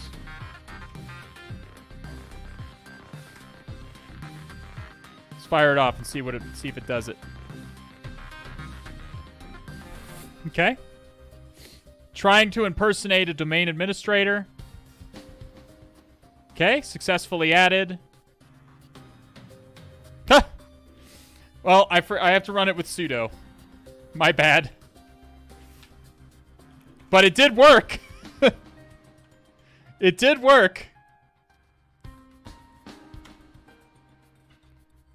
But you can see what it's basically doing here. It's adding a new machine account. And then it's using that machine account to impersonate the domain administrator.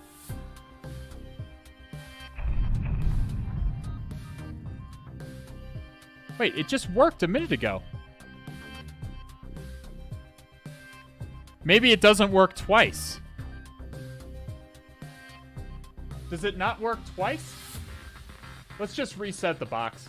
We had the... Let's reset the box. No, that means it's patched. It says saving ticket. It got there before.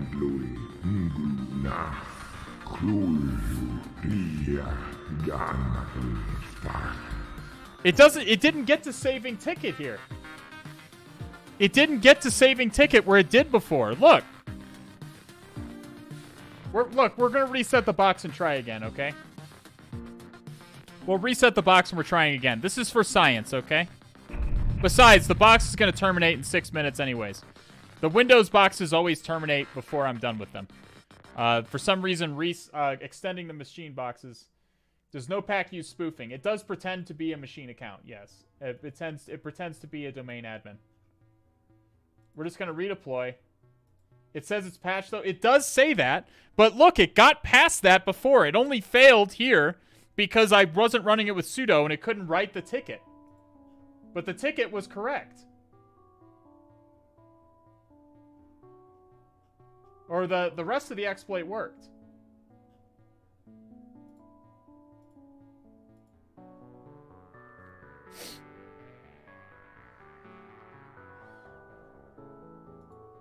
I think it works here. I think maybe it just didn't work the second time for some reason. It looked like it worked before. We're going to try it again.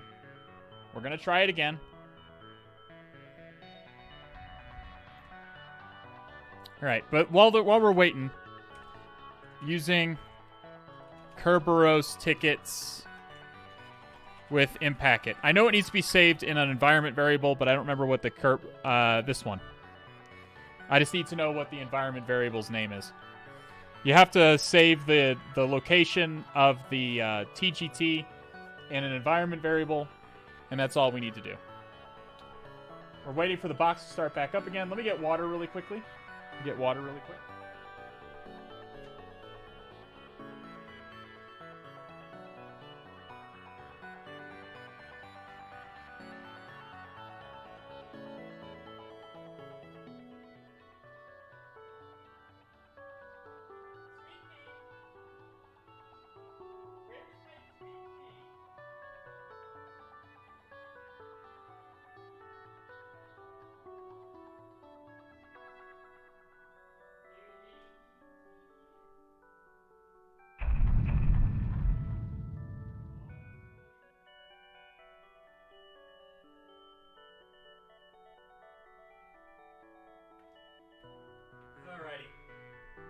Got some water.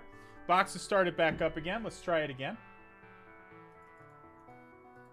The box was probably going to terminate in 5 minutes anyways. So it makes sense to just get a fresh start and try this exploit again. Taggart ran into a number of problems when he was trying it.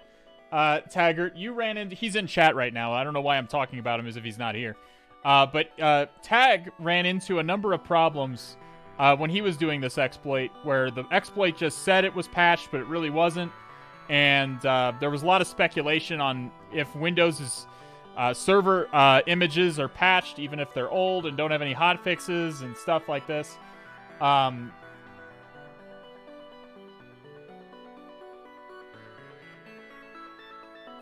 So Taggart is explaining it in chat. He understands the exploit a little bit better than I do. Can we run a check if we can only add one machine account? That's possible. I mean, but it seems like we were able to add the machine account without a problem. And it says machine account quota right here, 10. Jay Rosner with the raid. Welcome. My goodness, I'm late on the thanking you for the raid, but thank you so much, Jay Rosner, with the raid. Welcome to your viewers. Sven Laban, Zen Punk, and Arundil. Welcome to... thank you for the follows. We are waiting for the box to come back up. Again, the domain controllers usually take a little bit longer. Let's just make sure we run it with sudo. Again, I think it would have worked if I just run it with sudo the first time. Let's give it a shot.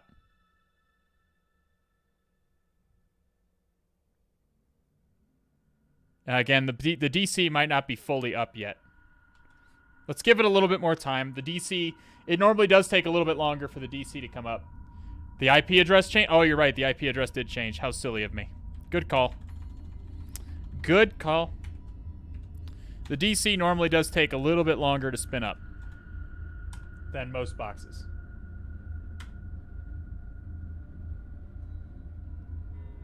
A hunter must hunt. Oh, you know what? I should have set my clock. Hopefully, but we seem to be working okay. See, that worked. See, look, this seems to have worked. Saving ticket. You can deploy a shell when you want using the following command. So it even gives you the command. How useful. So let's see if we can get a shell as system here.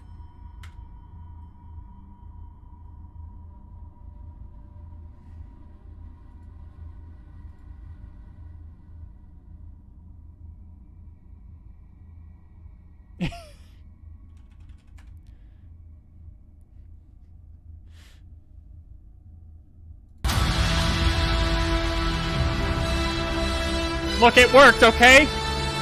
It still worked, okay? We probably just need a WMI exec. It still worked. Hang on. Maybe we need... WMI exec is usually a little bit better. Why did this fail?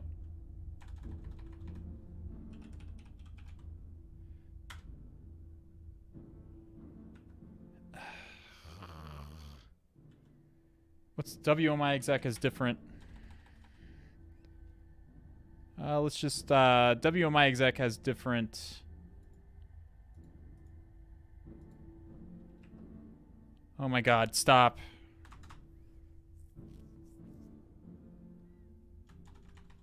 You're very optimistic. I don't know. I feel like I'm always optimistic most of the time. Okay, target.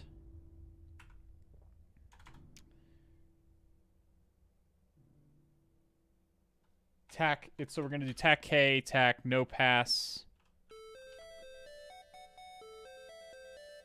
Tac DC, tac IP is...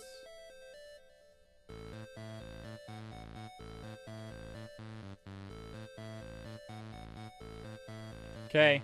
And then there is... So the target is the domain, so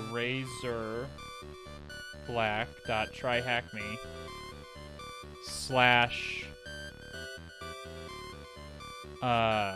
/ administrator?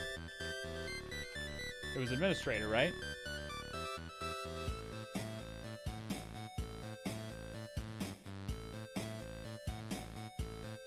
Oh, it's not this one.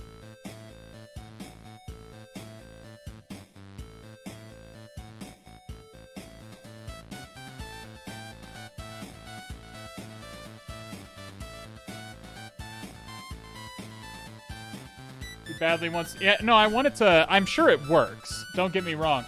I don't know if I'm using it correctly. I'm a little nervous about using it. when I've never used it before.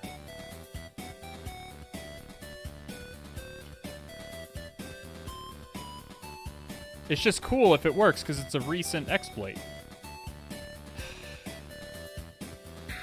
Name or service not known. Okay, at...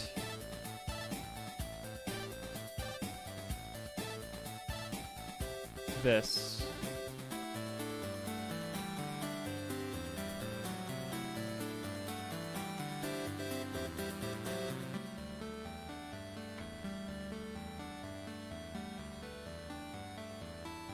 Pre-auth failed. Well, what the hell? Why did SMB exec not work?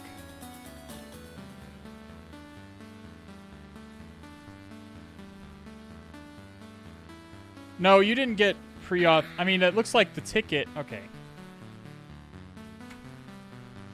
Let's just remove the...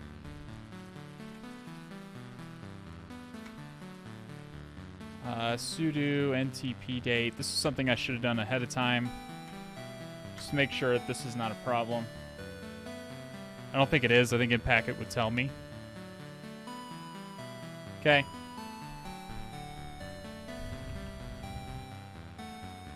It looked like it let us in.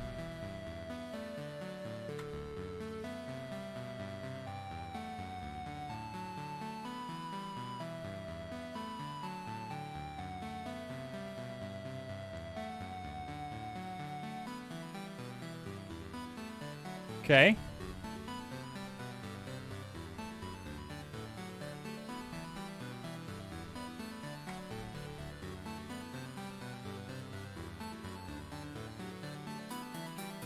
Object name not found.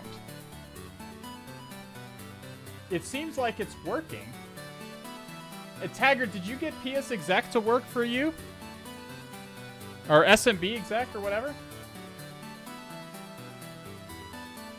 Like, I'm just copy and pasting exactly what they're putting here. And we get object name not found.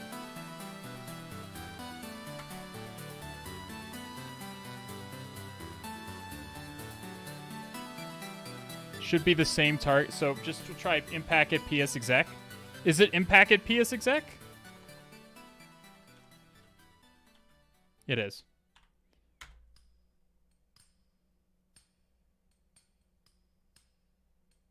So PS exec is a little bit louder. But it may work. It looks like we have the ability to authenticate.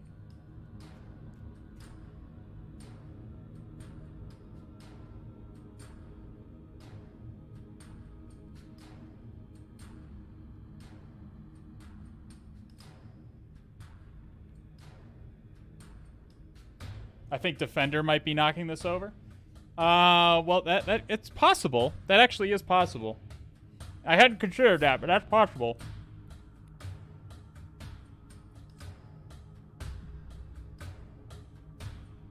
If the service won't start, it would make sense that Defender was stopping it.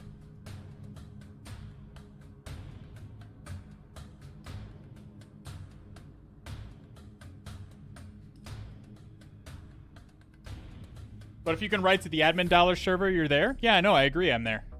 I can't get WMI exec to work properly.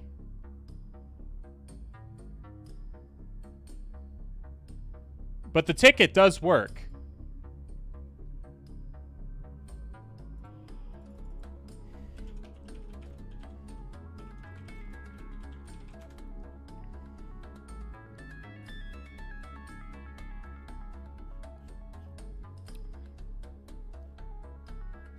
Or we could just use secret stump. The fuck am I doing? Okay, secret stump.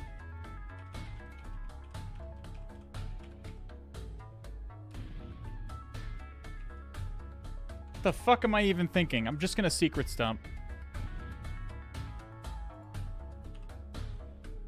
Defender won't stop this.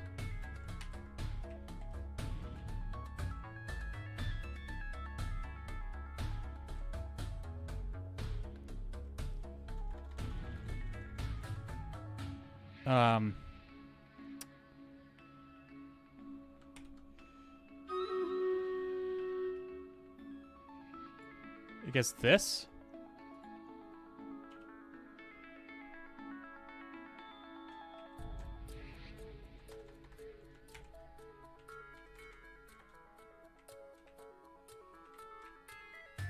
I want to do a full dump.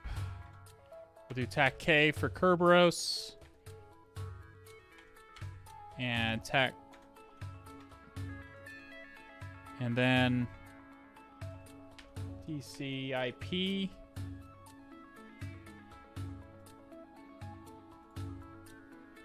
We know it worked. It's just oddly, like you said, Defender might be cucking us.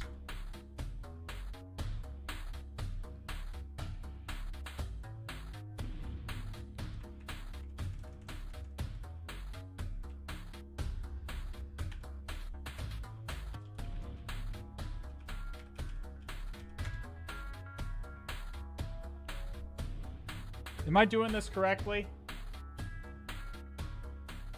I'm new here. What are we doing here? We're hacking. We're trying to use this new exploit to compromise this TryHackMe Active Directory challenge just for funsies. I don't know if I'm getting this correct. I don't know if I have these arguments correct is what I'm trying to say.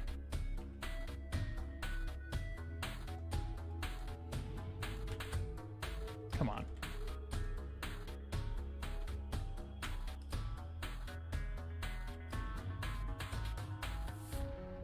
None type object has no attribute get remote host.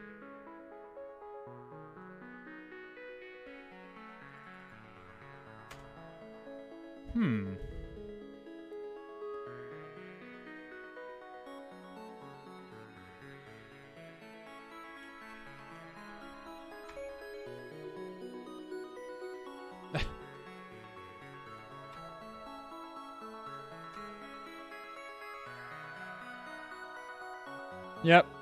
So the use VSS one just tries to make a copy of the NTDS.dit using the volume shadow service. We can authenticate. I just can't get the... I can't seem to get the syntax correct to get like a code execution. WMI exec has given me the most luck in the past. Let me look. Do I have any WMI execs? Here we go.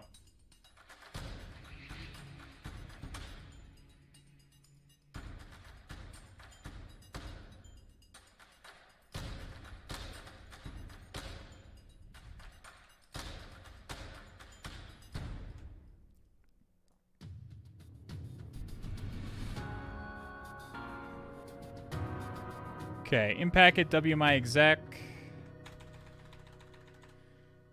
We can try...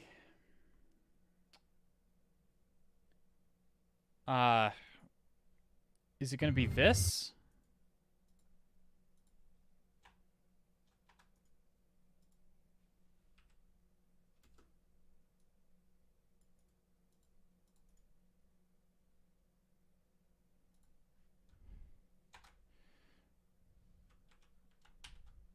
Impact it is so picky about its arguments. Attack K. Name or service not known. Does it want like maybe at the IP address?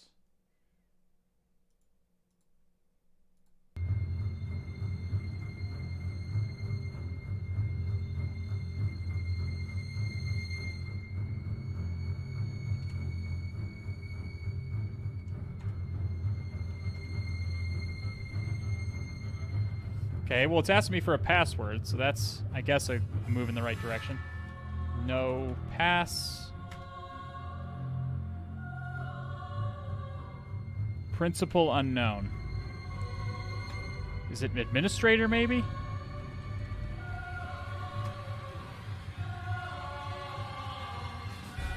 Pre-authentication was invalid.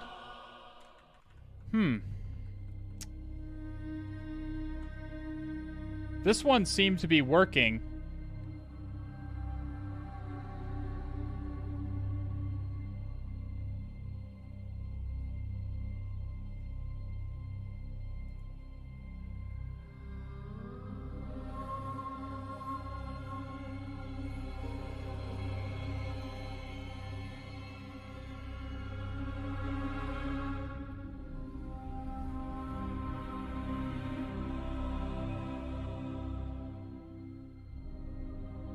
guess I could try that, Husky.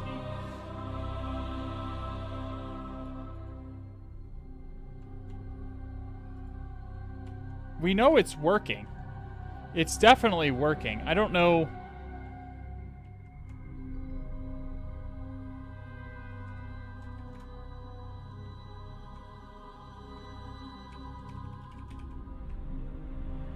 That was the right file, isn't it? It is. Okay, wmyexec.py.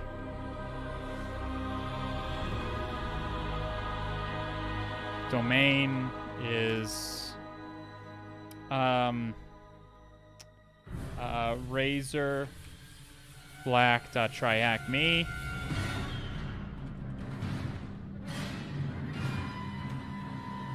And then the IP address.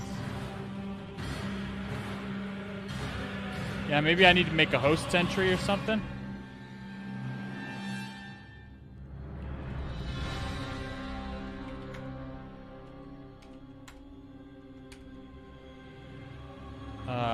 What's it called? Haven DC? It's in my notes.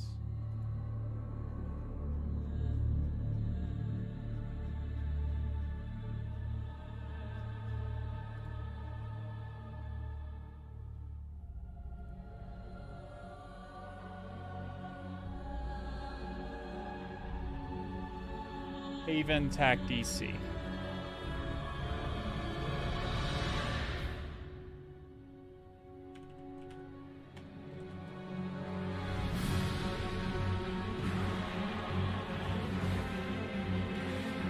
Do that.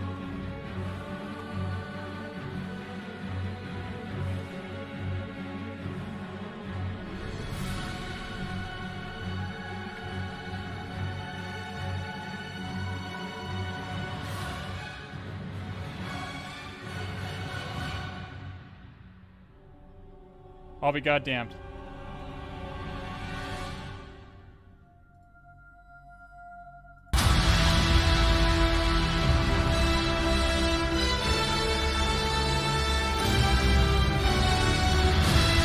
Okay. So it probably was Defender that was cucking us, but we see that we do see that the exploit does work. Good job, Husky, on that one-liner. Thank you for thanks for that. Thanks for that. I just had to make that host entry header. I think I did this before, but maybe I didn't do the administrator portion, but it did work. You can see how we are now administrator on this machine. We've effectively rooted it. Okay, we have effectively rooted it. Don't worry, we're going to go back and do it the correct way. Let me just demonstrate that we do have...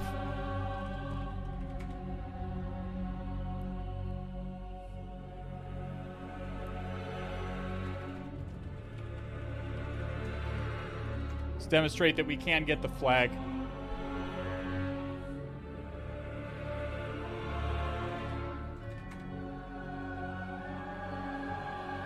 I find WMI exec is usually a...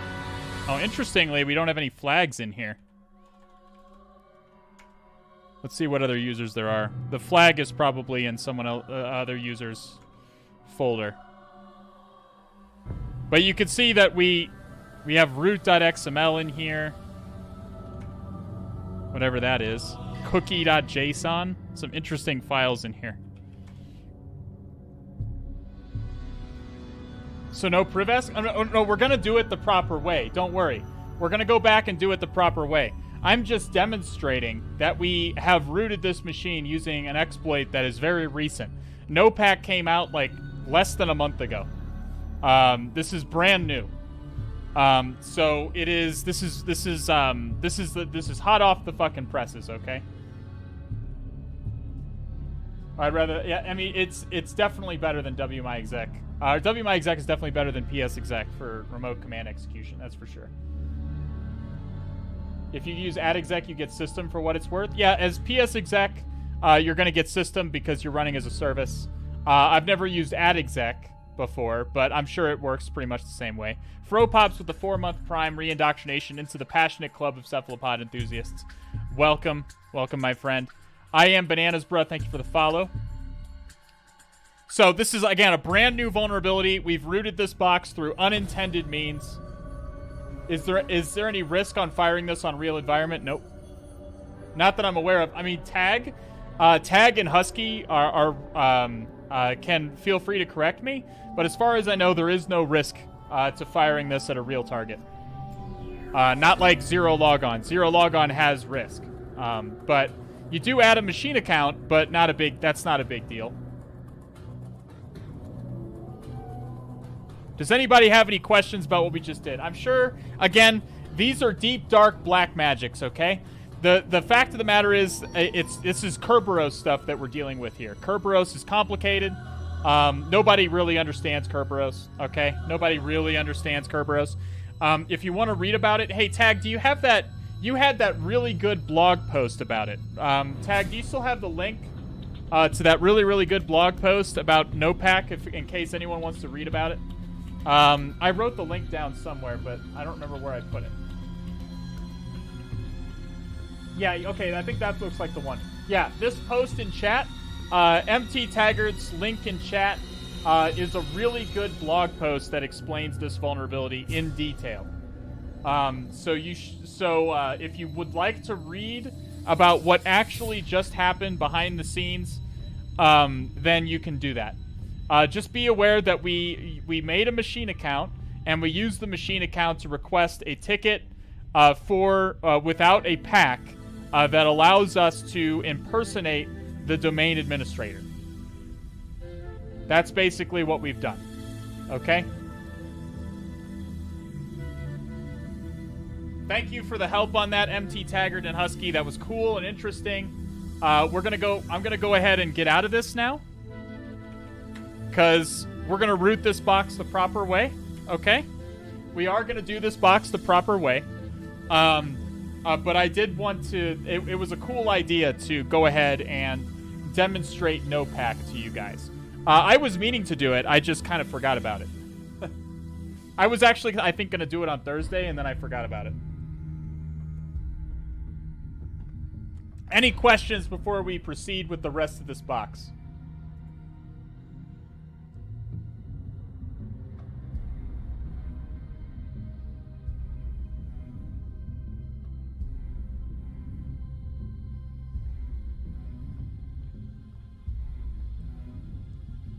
Any other questions, friends?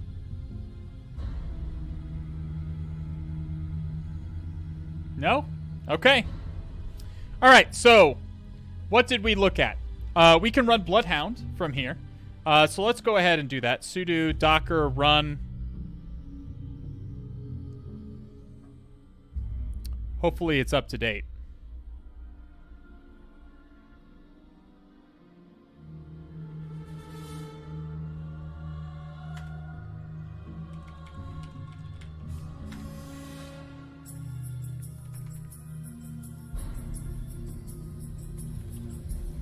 Okay, so we're going to run BloodHound Python.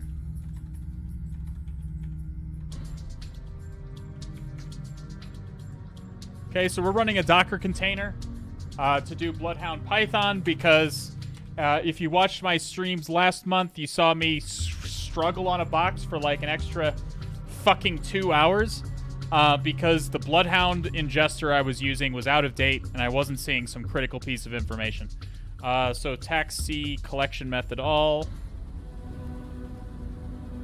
Tac-d is RazorBlack.TryHackMe.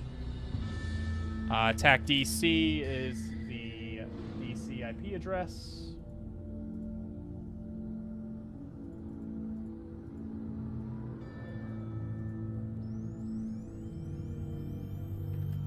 Okay. Okay, am I forgetting it? Tech name server. We're going to need to specify the name server is that. The username is T Williams. The password is roast potatoes.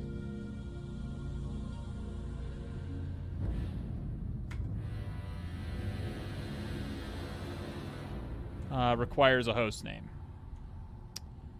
The DC, it wants the fully qualified domain name. This part is key. I've fucked this up many times. It wants that fully qualified domain name.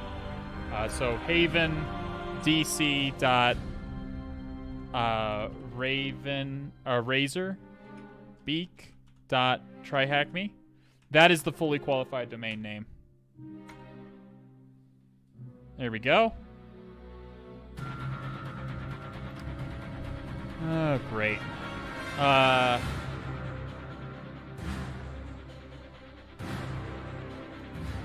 Is it...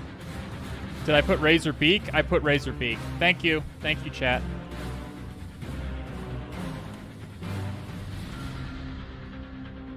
A hunter must hunt.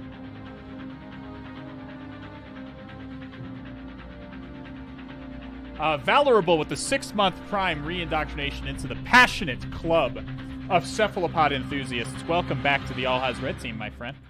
And we are running BloodHound here. We do have some stuff.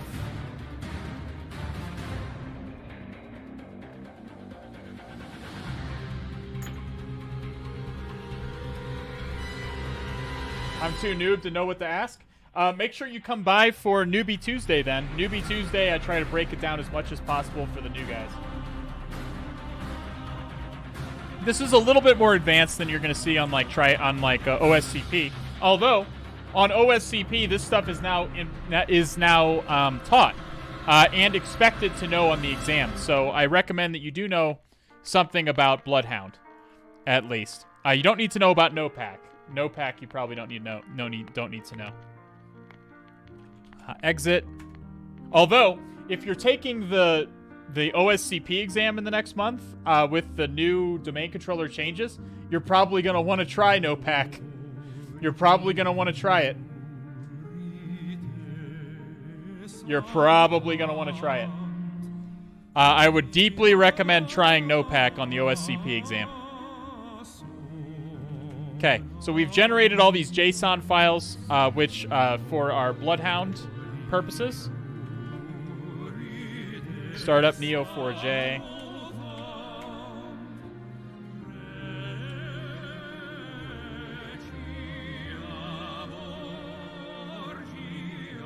Okay.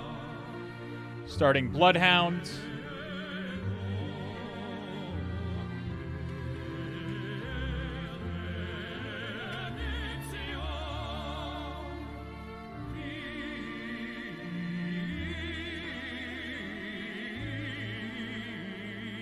Okay, so let's clear the data first of all. I always forget how to do this. Is it here? Oh, it's database info. Scroll down, clear database. There we go. Clear that database out. And let's start importing some data.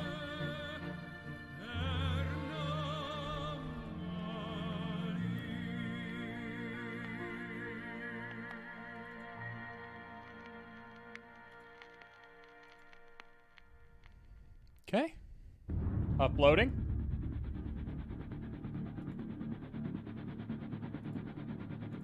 Fortunately, you do need to do these separately. Unless they're in a zip file, but in this case they are not. Because that's not how BloodHound Python produces them. Okay. And we're done. So now we can look for T. Williams. First thing you're going to want to do is find the users that you own, and you're going to mark this user as owned. And let's just do the first thing. Let's just do find all domain admins. We do see administrator at RazorBlack.TryHackMe. We totally don't have a valid Kerberos ticket for administrator. So unfortunately, we do need to, let's find shortest path to domain admins. This is normal. So basically, BloodHound can't find a direct path to domain admins.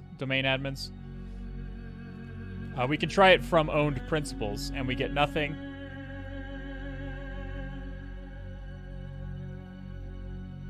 In the OSCP, they say you do not use any type of exploits that auto the method is against the rules. No, this is not against the rules. Nopac is not against the rules. I guarantee you, if you use Nopac, it's gonna be allowed. By auto-exploitation, they mean stuff like SQL map that does all of the enumerating and exploiting for you. With Nopac, I mean, yeah, it makes the machine account. It creates it's a script that runs, but it's no different from if you got a script from like SearchSploit to exploit like a remote code execution vulnerability in a web page or something like that. We can see that there is an asrep roastable user. That's T. Williams. Let's find all Kerberoastable accounts. Ah, interesting. So we have a Kerberoastable account here as well. Zion1D3 is Kerberoastable. So let's go ahead and do that. Let's Kerberoast that hash. So get impacket, get user spins.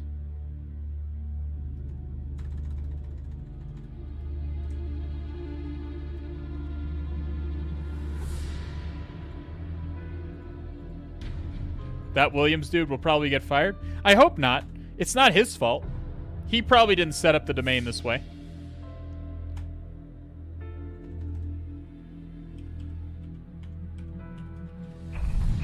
And even if he did, like, people make mistakes. People shouldn't be fired for just not be... It's for making security mistakes, usually, unless it's, like, repeated, ongoing negligence. And then it's T. Williams is the username. You need to have valid domain credentials to do a Kerberoast.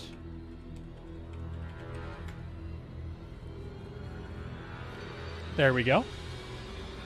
Go ahead and grab this TGS. This is a service ticket. It is useless to us unless we can crack it.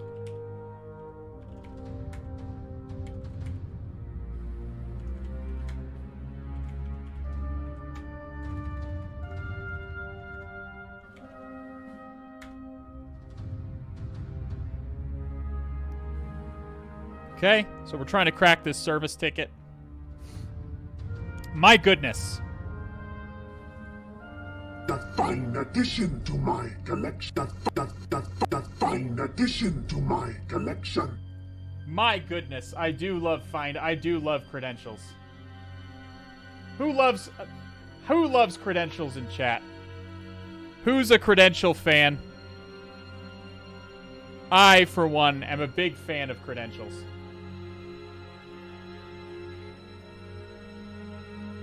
Will you ever do an OSWE review? I can if you'd like.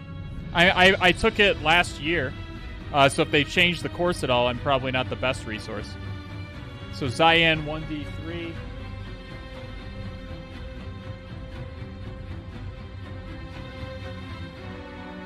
Okay. So we do have another set of credentials here. So let's go ahead and try these out.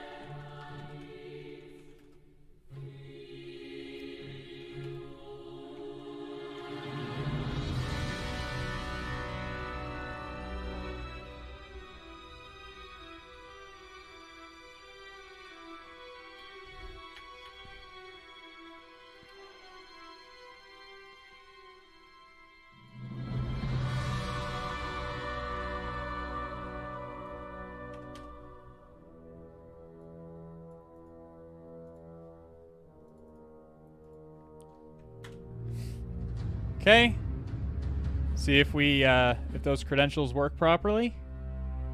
Okay, they do. Let's try WinRM.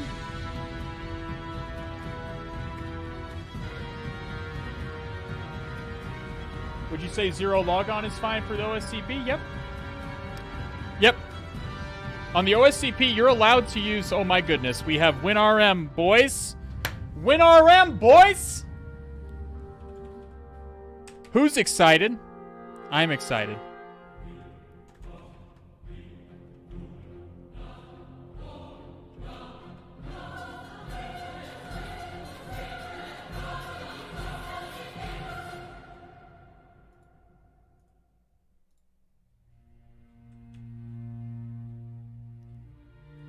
CrackMap exec gives me an... I love CrackMap exec.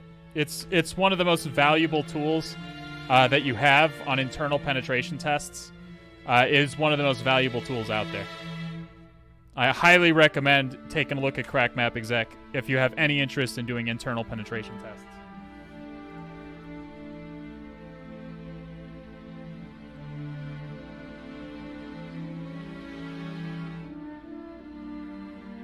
Cracky boy. Yeah, some people call it Cracky boy for some reason.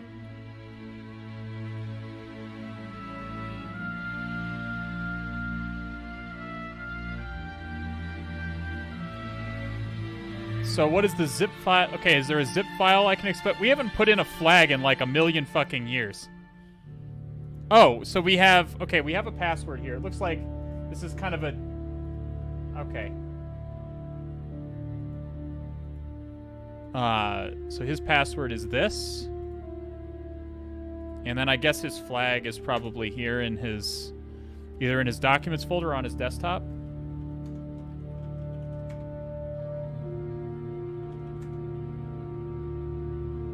It is not. Is it in his home folder?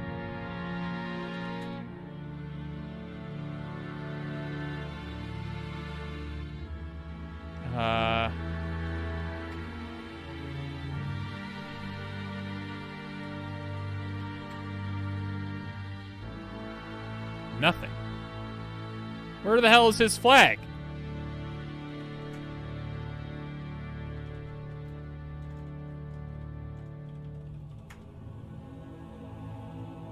Huh. One-way fight with the first time prime indoctrination. One-way flight, excuse me. With the first time prime indoctrination into the passionate club of cephalopod enthusiasts. Welcome. Welcome, my friend. Thank you so much. Music links, thank you for the follow. The binary, thank you for the follow.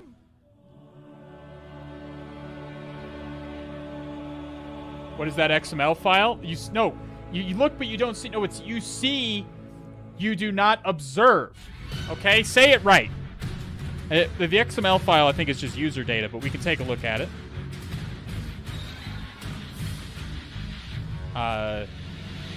GC Cyan 1D3.xml. Okay. No, your flag is not here. But we do have what appears to be a password here. Some kind of credential. So this is a PS credential.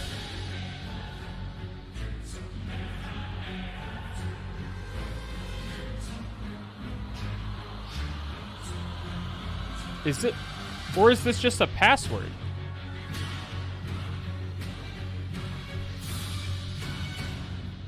What kind of, so it's an, what is an S, what is an, I actually don't know. Oh, it's all just hex. Sure, I get that. Oh, it's a data protection API thing. Does SS stand for secure string? Okay, is that, I thought it saved it as NTLM. I thought it saved it as an NTLM hash. Okay, well, I guess I was wrong there.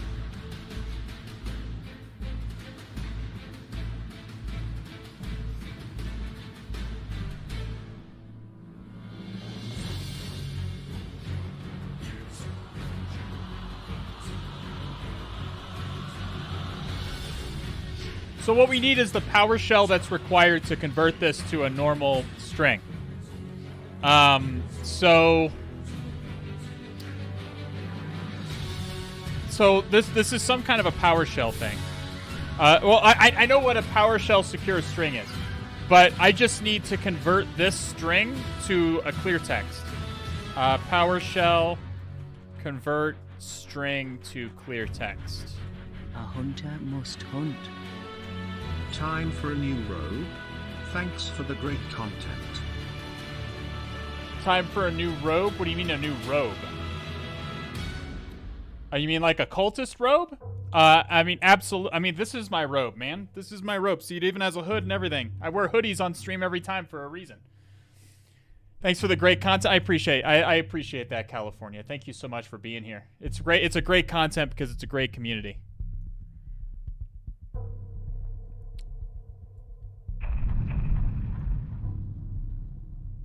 Several ways to convert it back. All right. Stack Overflow helped us out.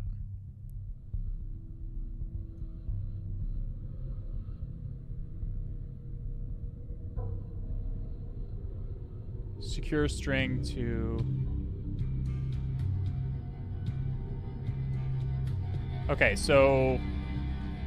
Okay. So let's do this. Let's just do $secure password. Equals this.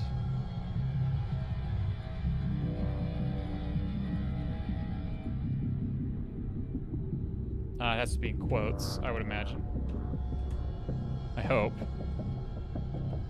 I thought it did NTLM to do secure strings. I've never looked at it. I don't know if I've ever actually looked at a secure string.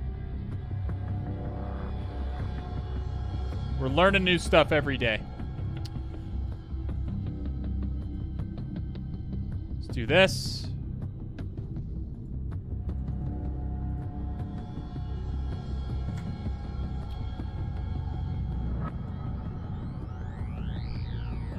Cannot confide type system security. Okay, something I'm doing is wrong. It's a great community because of the great content. I don't know about that. My content is adequate.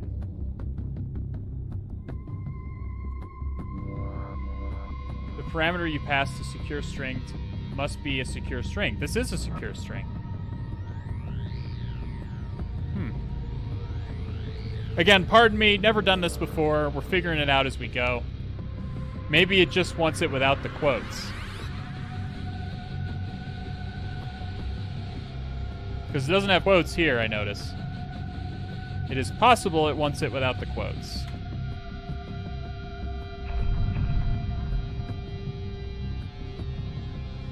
Just try $cred import CLI. I guess that would make sense because this is like a PowerShell XML. So what is it? Import CLI XML?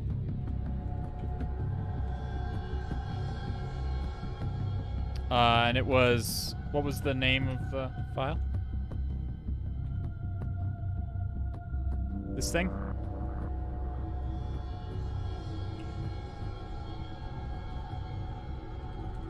I'm trusting you with this.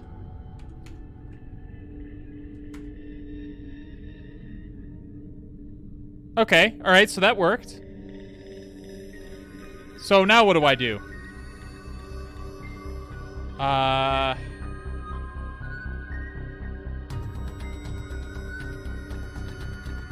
It won't work like that. Google the full command. Okay, hang on a second. Import CLI XML password. I guess maybe that'll give us an interesting... Okay. Okay, so $credential. Okay, so we have to set it equal to something. So $cred equals...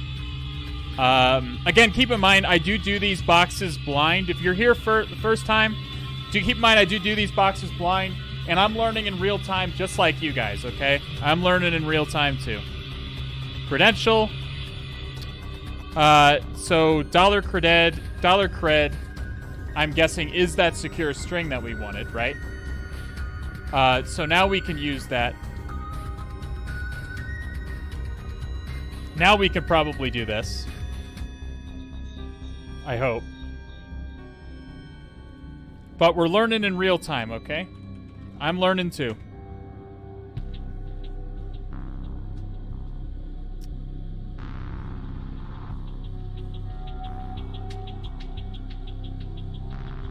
Get network credential password. So $cred dot get network credential dot password. That did not work like I hoped. Oh, this is a method. Oh, there we go. Okay, good call. Whoever said that, VTCN. Good job. So this is how we access the credential. Okay, cool. So we did learn.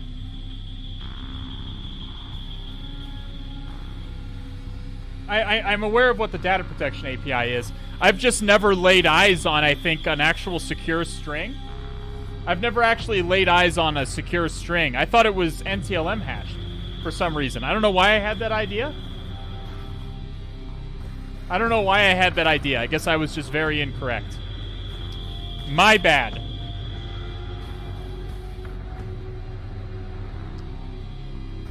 You normally don't see a secure string in front of you. You normally don't see a... Let me write this down in my notes, actually. Because this is interesting. I've never done that particular... You don't usually see these XML files just lying around. This is new to me. But you're finding new stuff all the time, which is what's cool about this kind of thing. So we're putting that down in my notes. Interesting stuff. All right, so we did get this credential.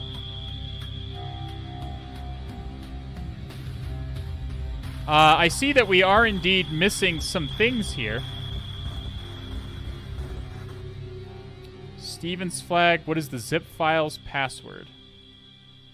Okay, so what we can do here... Is this a whole AD room? We are doing a whole AD room. That is correct.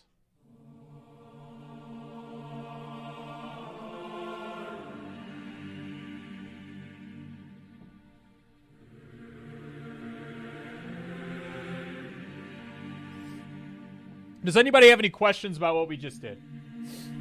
Does anybody have any questions before we proceed? Because I don't want to go too fast and lose people. Are we good? Does anybody have any questions?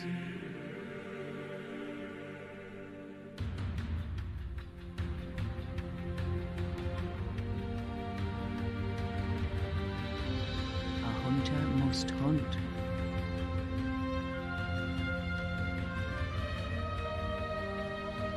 I mean, I've used PS credentials plenty. I've just never seen one in real, like, for real. So, can I see line with get user spins? You mean get user spins? Yeah, I think so. Yeah, right here. Get user spins, right there. If you're trying to take notes. That was a pretty standard Kerberoast.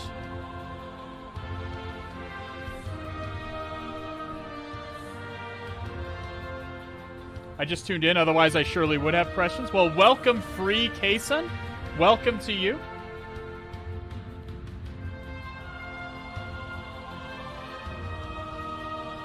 Good to have you in the stream. Let's do Stream Raiders really quickly.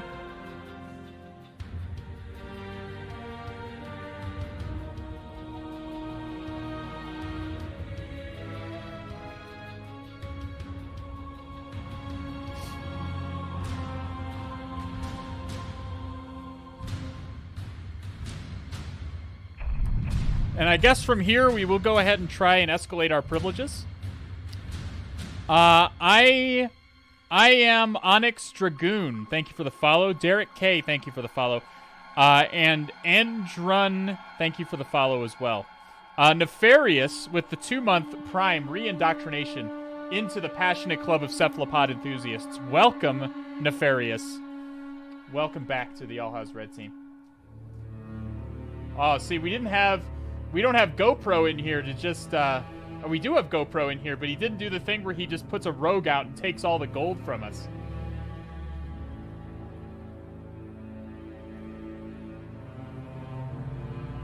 Does anybody have any questions about what we just did? Zoo22 Kulipa, welcome, my friend. Good to have you in the chat. What's that? What's what? What do you mean, what's what? We're doing Stream Raiders here. This is just a simple game that we play while, we play on stream just to keep things lively and moving along. It's useful while we're taking a brief break from the actual content of the hacking and so on. It's just a little bit of fun that we have with Stream Raiders, that's all. If you'd like to play with us, !battle in chat, it's free. It's completely free. Just click on that and log in with your Twitch credentials. You can play in your browser. Very, very easy. Very easy, completely free. Totally up to you.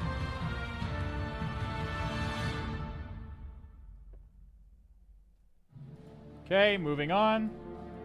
Technique and P-Tux with the most kills and most assists. Let's get a loyalty token chest.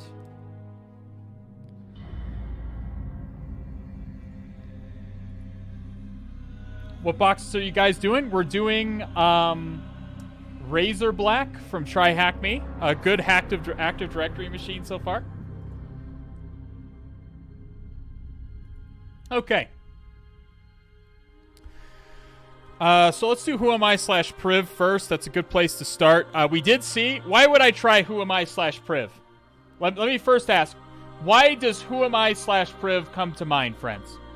Let's think about what this account is. How did we get into this account? Remind yourself, how did we get into this account, my friends? And for that reason, why would Who Am I /Priv seem interesting to us? Yeah, it's a service account. It's a service account. If you are running as a service, the chances that you have SE impersonate privilege to use potato exploits to elevate permissions is pretty decent.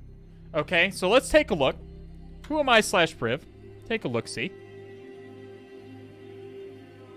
So I was initially sad because... Okay. So some of you... Again, this is another... You see, but you don't observe. You're specifically looking for SE impersonate privilege, right? You're specifically looking for SE impersonate privilege. You don't see it, and you're disappointed. But what do you see? Yeah, backup. We see backup privileges. Now, if you're a pen tester or a red teamer, the word backup by itself should send a substantial amount of blood just rushing into your penis. Okay? The word access to a backup service is incredibly powerful. Not just because you're going to have access to data usually. It's going to give... typically, backup gives you access to data, which typically allows you to verify vulnerability in a variety of different ways. But backup permissions, because of the nature of how backups work, they typically need elevated permissions. Okay? They need elevated permissions to run. So, if you have backup permissions, you can probably access files you shouldn't be able to access. So, let's, we've done this before on stream. I don't remember how. So, we're going to have to look it up. Exploiting SE backup privilege. So, basically, you can't just use it. You have to use, you have to basically pretend you're a backup service. I haven't found this Mr. Streamer earlier, but it's super valuable anytime. Smile. Too much hassle. It's great to have you. You didn't find me earlier, but you have me now, and I'm so happy to have you. Okay, 2 months going on 20 months. Welcome back to the All Has Red team. So we have SE backup privilege. So below are the conditions needed. You need local administrator account is enabled. We know it is. Can connect remotely with the account admin privileges. I'm assuming it can. And SE backup privilege and SE restore privilege enabled. Okay, we do. Either one of them or both will work, apparently. Okay, so disk shadow should work just fine. I don't remember how we did this before. How did we do this before? I know we've done this relatively recently. I feel like we've done this relatively recently.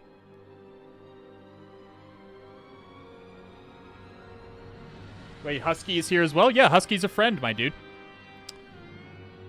We're all in the same Twitch InfoSec community. It's a small community after all, okay?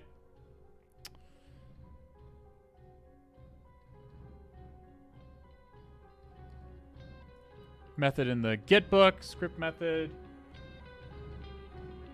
Yeah, you could also try Hive Nightmare and things like that. We could try a volume to create a volume shadow copy. There's a number of things that we can do here.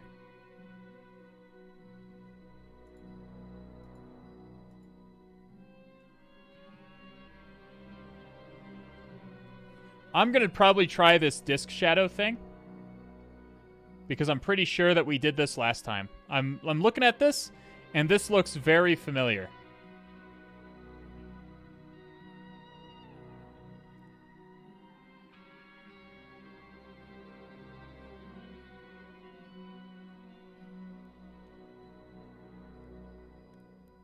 Set context persistent, begin backup, add volume C, alias C drive, create.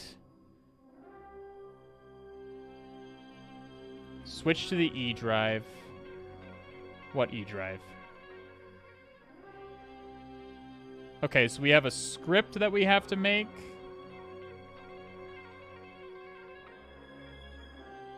What? Are there supposed to be X's at the end of all of these?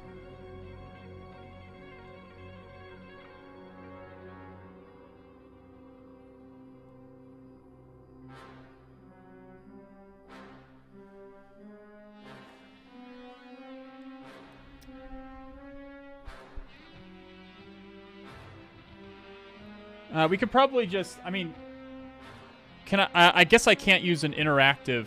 I guess I do have to do it this way because I do not have an interactive shell here, so I'm not going to be able to use Disk Shadow's interactive shell. So let's do vim Cthulhu backup.txt, paying homage to our dear leader. So let's, okay. Does there need to be an X at the end of all of this? I suspect not. Does anybody know does there need to be an X at the end of all of this? I suspect, though, those X's are not supposed to be there.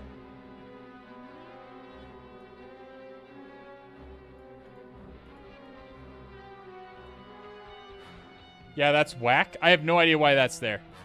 I'm going to go ahead and remove them because it feels really weird to me.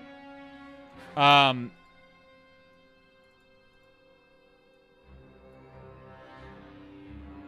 just want to copy it. Motherfucker. Copy. There we go. So we'll remove the X's. I don't know why those X's are there. I don't use this utility hardly ever. I know I've done this exploit before, but... And I'm pretty sure I did it this way. A hunter must hunt. Okay, so we're going to expose it, and then we're going to end the backup. Okay, we're going to try it that way.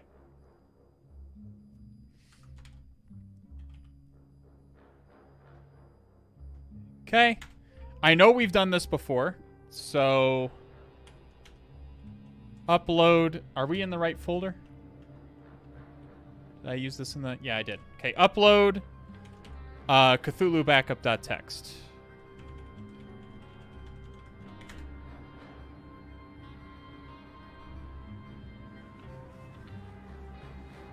I still have create X? Fuck.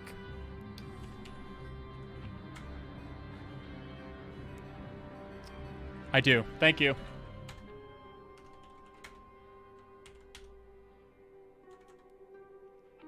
It's a text file. Did the box die on me? No, it didn't. It just took a long time. Let's add an hour. Holy shit. Have they figured out the tech? Holy shit. Maybe TryHackMe has figured out the bug where Windows machines just terminate after an hour.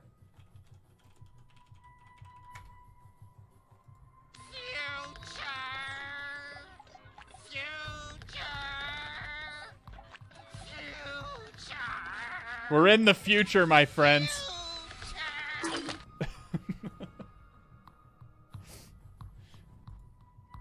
We are in the future.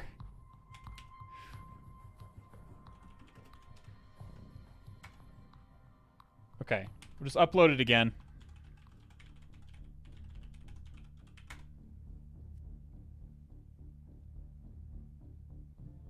Windows machine still terminate after... That's usually what it does for me as well. But it didn't here, so that's good.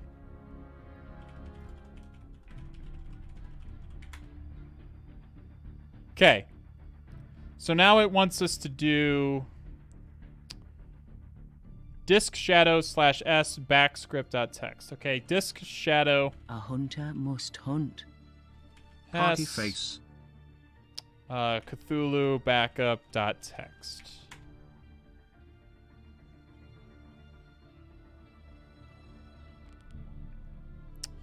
Okay. So... What? What's happening? It's throwing an error on the first one. Because it says set verbose O. Maybe the X does need to be there. Maybe... What is happening here? Does the X need... You sure you don't? Because it doesn't seem to be parsing the line correctly. It does not seem to be parsing the line there correctly. I mean, I'm sure we don't need the verbose. I'm sure we don't need, but it's only failing on the first line.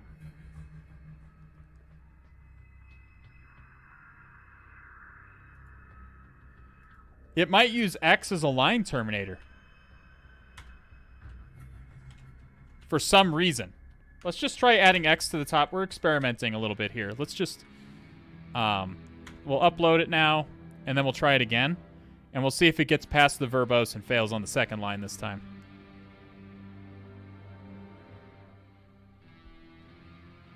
What is this disk shadow tool, dude? This seems like a clusterfuck.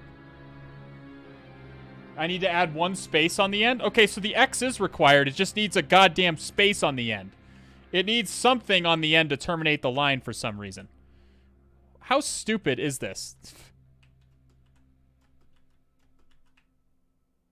What a weird fucking way to do it that way, I guess. Just upload it again. Now we'll try it again. You see, but you don't observe. Yeah. That's Sherlock Holmes. I quoted Sherlock Holmes from, I believe that's in the Scandal. I believe that's in a Scandal in Bohemia. If I remember my Holmes lore well enough, I think he says that in A Scandal in Bohemia, which is one of my favorites. So, hi Siren, good to see you.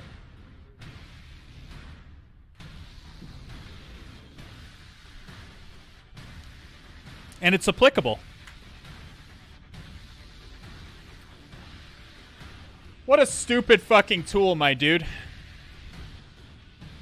Connection refused. Did it just die on me?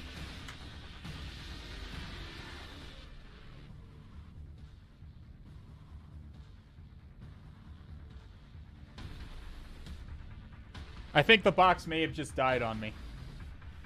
Like, just that second may just have died on me.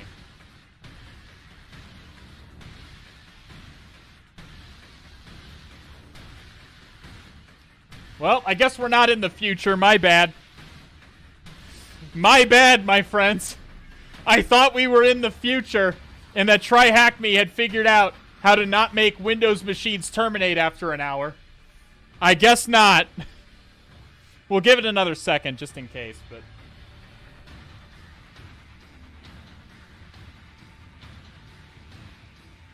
Got a Unix to DOS. Oh, that's true.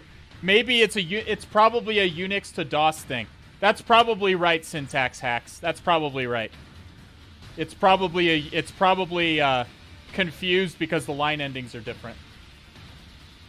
They fix it to one. Yeah, we have an extra 5 minutes before the box guaranteed dies. Yeah.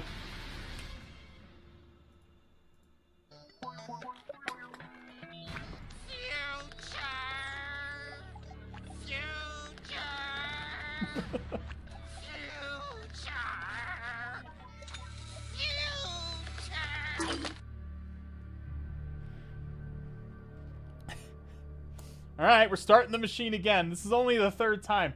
This is only the third time we've restarted this machine. In fairness, the first time we restarted it is because of Nopac. We were trying to get Nopac to work, and we did get it to work.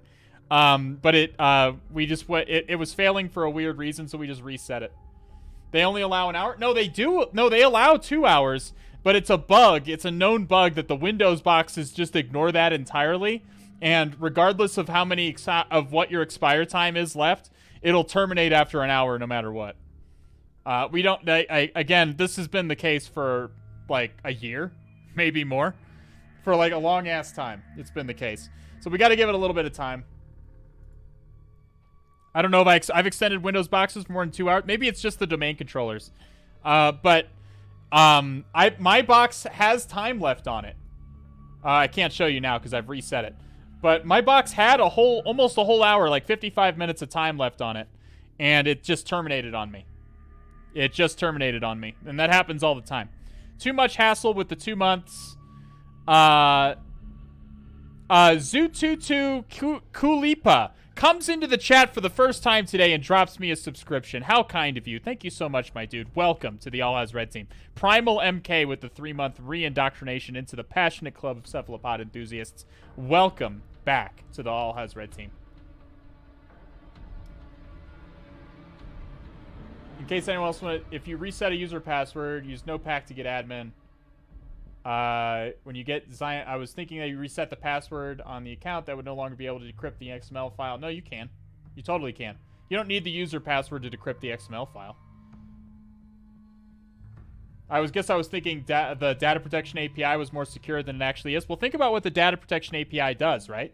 The data protection API is designed to sort of to store credentials for the user, while abstracting the whole idea of encrypting blobs of data. Basically, the data protection API is designed to encrypt sensitive data and do so in a way that's transparent to the user, right? So the user is not supposed to even be aware that the data protection API even really exists. It's something that's being used in the background by Windows to encrypt blobs of data, most commonly credentials. So if you changed your password in Windows and then all of a sudden couldn't access any of your Firefox or Chrome passwords, not staying up has to do with Windows license with AWS. Unless I'm wrong, then sorry, but I know the pain of having the Windows box time out right when things are starting to get good. I guess that makes sense. Yeah, that does make sense. Why is your webcam low FPS? I don't think it's at low FPS. I guess it's not like I just stream at 30 FPS. I don't stream at 60 FPS. That's to help you out because you don't really need to see me typing at 60 FPS. Like, do you really need to see me typing on a terminal at 60 FPS? Do you really need that? I was doing that because it'll be easier for you to buffer with worse connections. I remember it being higher. Well, right. I don't think I didn't change anything.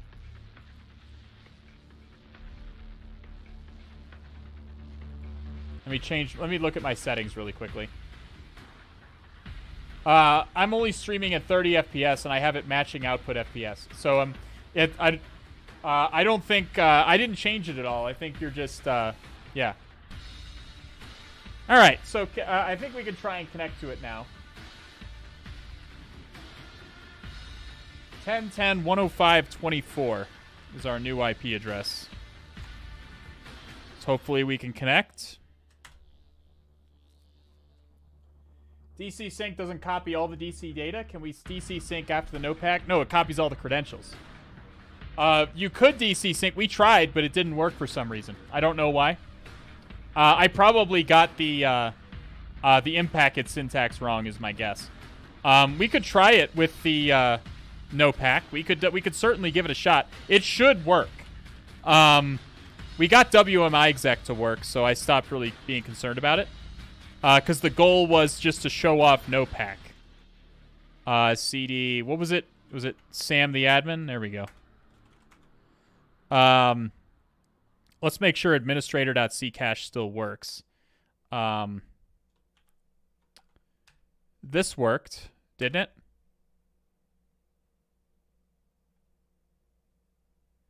it? So this is we use Nopac to forge a valid Kerberos ticket for the administrator, ticket granting ticket. It probably does still work, yeah. You can use WB admin. There's probably a whole bunch of things you can use, but I'm doing it manually. Oh, it's not going to work because the box reset. The box reset, so it's not going to work. So the ticket will no longer work. But yeah, you could have DC synced. Yes, I assure you, you could have DC synced with that ticket.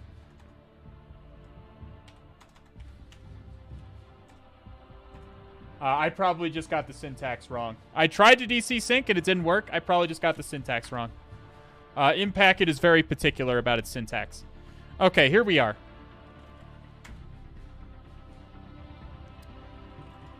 Created. Thank you for the follow.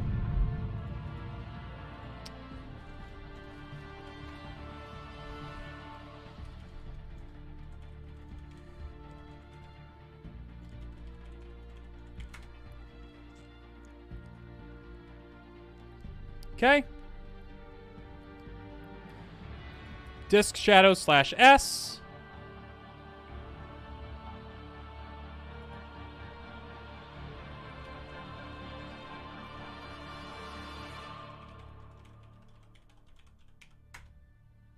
Okay, see if we can get it now. Okay.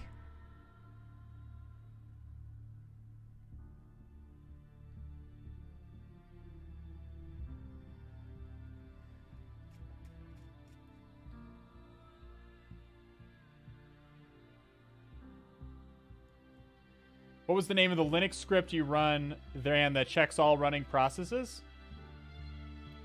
But it points out processes running as root. Probably linpeas. Probably thinking of linpeas. There's a winpeas as well. It does the same thing. So it's creating. It's going to take probably a second. It's creating an entire backup volume for the C drive, and then it should mount it to the E drive. I think we chose. So what this is doing is, again, it's always good to know what the code that you're blindly copy and pasting out of here is going to do. So you are creating a backup. We are creating a backup of the C drive, of the entire C drive, and we're going to expose that C drive at drive letter E. Basically, we're going to expose it at drive letter E. Then we're going to switch to that drive, and we're going to be able to browse it like a normal normal file system. And from there, we can get to the NTDS.dit file, which is what we actually want. The only file we really need on here is the NTDS.dit file.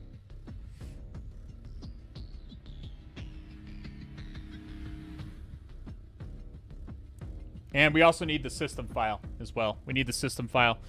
We need the system file because it contains the boot key that's used to decrypt the NTDS.dit file. Why is this? This is taking a long time.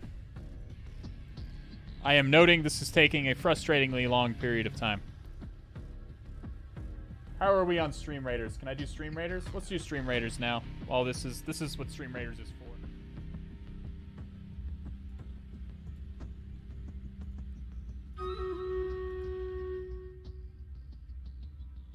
Can PyCats dump the NTDS.dit? I usually just use a secrets dump locally.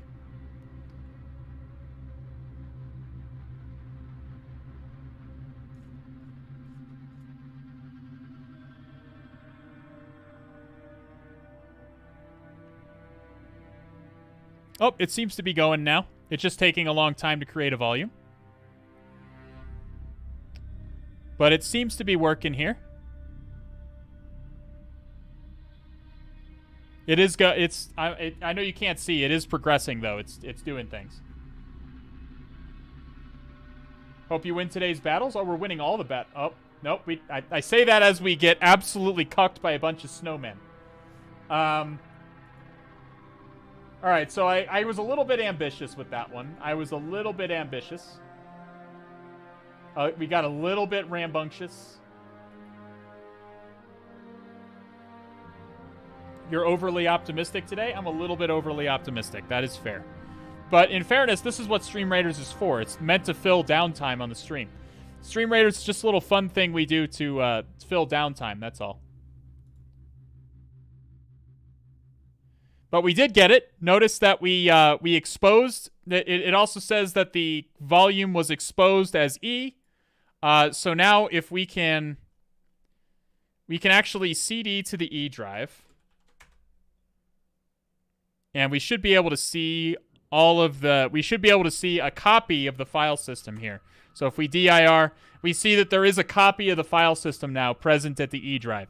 So we have successfully backed up the entire file system. So what we can do now is we want this NTDS.dit. So let's robocopy.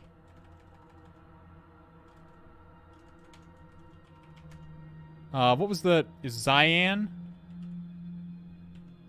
Cyanide. It's cyanide. It's a stylization of cyanide. It's a hacker handle for sure. That reeks of a hacker handle. So let's do robocopy.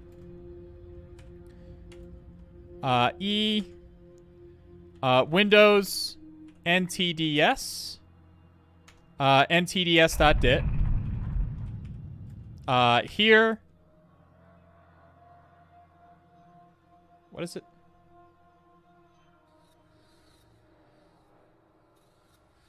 Let's just do the whole thing. Let's just do it the way it says.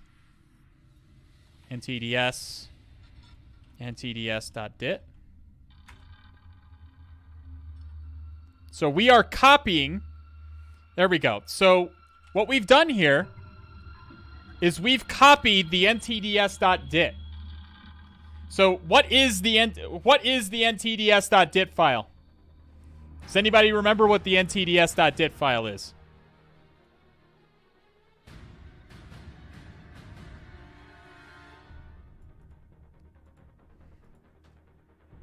So it's the Active Directory database that contains all the credentials.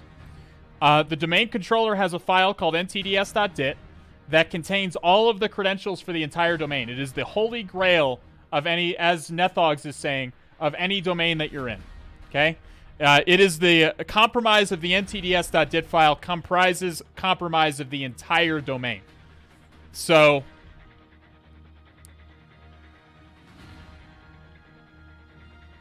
we also need the SAM file as well, or the system file. The easy way to save the system file, we could copy it with robocopy like we just did. But there's another way. System here. The system file contains the boot key. Sorry, guys, I'll be leaving you to get up early. Have a good night, Freckerson. Thank you so much for being here. Hope you'll join us on Tuesday and Thursday. So the system file contains a lot of information, funnily enough, about the system that you're on. One of the things it contains is the boot key, meaning it's the encryption key that is used to encrypt the NTDS.dit file and other sensitive files like the SAM file. Okay? So we need the system file in order to... This file is encrypted. We're not going to be able to read this file normally. We need the key, the encryption key that's inside of the system file in order to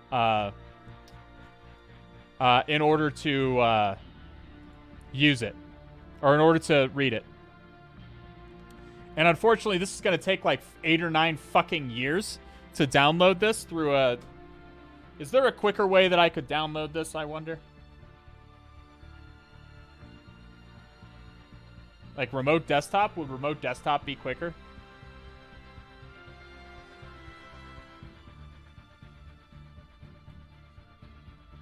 If we want the NTDS.dit cut, we need the boot key from the system file. We do. And these, the dit is the true flag? It is. Chisel is pretty performance based, but it's well, Go is pretty fast. We notice that this is taking a long time. It's because the system file is usually pretty large. I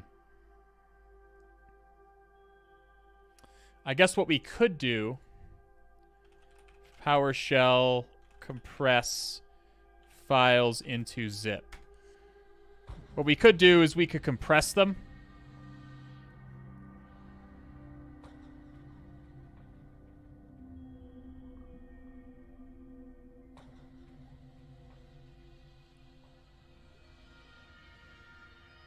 Use Nopac exploit for copying stuff. I don't know if it's going to be any quicker.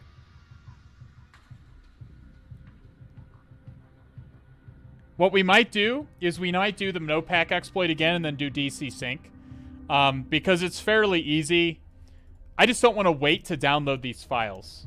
I feel like it's going to take like a really fucking long-ass time. And that's a lot of downtime when you're on a stream. Like, look at how long it's taking just to save the system file. We might be able to pass OSCP with just Nopac and log4j. I wouldn't count on that. I would not count on that. So let's see if we can DC sync using... let's Let's try and DC sync using this.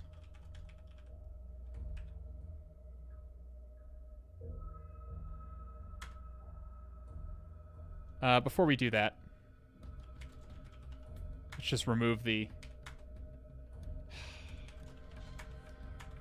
We'll do Nopac again, and I have to change the password or the IP address. 10.10.105.24. We're waiting for that to download anyways, so we might as well fill the downtime with something. So we'll run Nopac again.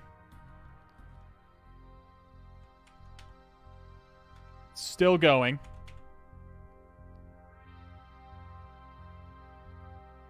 Okay, it's doing the thing. Okay, it's doing the thing. So now we can do...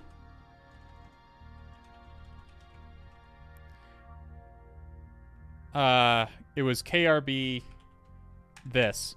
And instead of doing WMI exec, let's do secrets dump.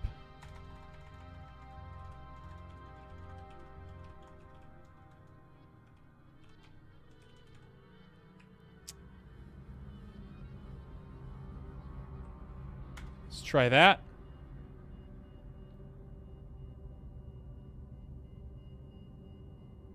Okay, we're getting different stuff than last time. That's good news.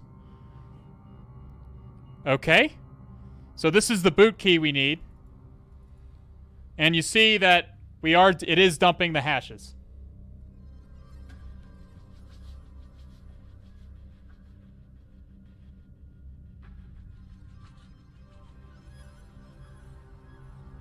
There it goes.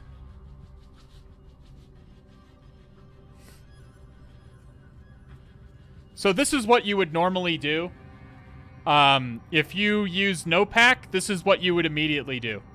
You would immediately go about doing exactly this. You would use this command right here to DC sync. They dump the SAM file first, like these are the local credentials, and now it's going to dump the domain credentials for us from NTDS.dit. And notice that this is still copying. You can see why now, like, that was a little bit unwieldy. It was a little bit unwieldy for us to do that. You can see how it would have worked. Is anybody confused on how dumping the NTDS.dit file and system file was going to work for us? Is anyone confused about that? If you are, that's okay. Just tell me. And I'll make it clearer.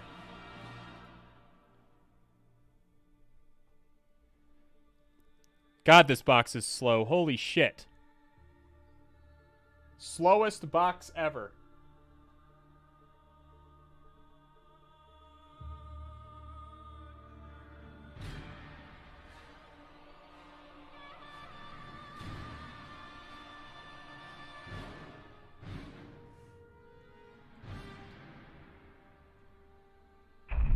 Oh my god. This box is so slow, it's killing me.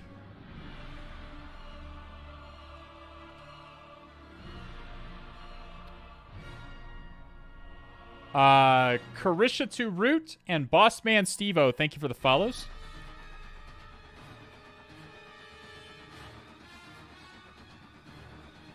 Oh, I didn't add DC only or just DC. I should have added the just DC. If I would have added the just DC, it would just dump the domain credentials. It's trying to dump everything. That's why it's taken so long. But these are the LSAS secrets too. We just want the... Is it TAC just DC? We just want the DC sync. I just want the domain credentials.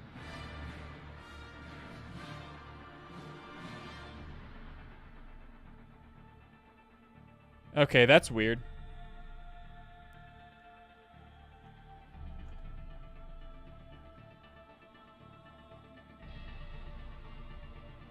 Great. God damn it. We do have administrator credentials, though. We have the local administrator credentials. So we can try to use crackmap exec. If the local administrator account is enabled, I can DC sync with those credentials instead of the Kerberos ticket.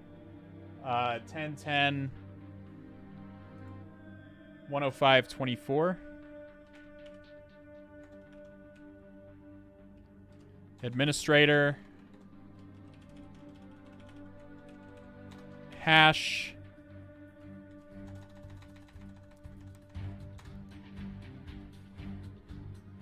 let's get the hash that we just downloaded. And let's see if we can authenticate as administrator.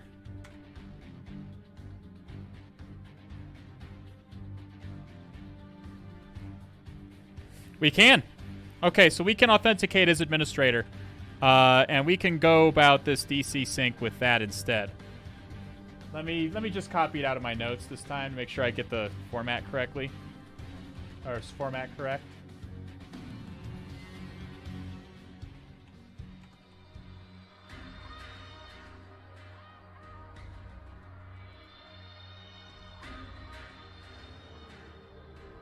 Okay.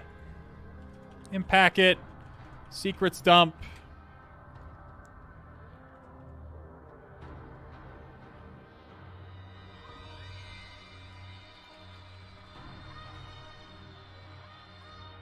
It's just going to be administrator at 10.10.105.24.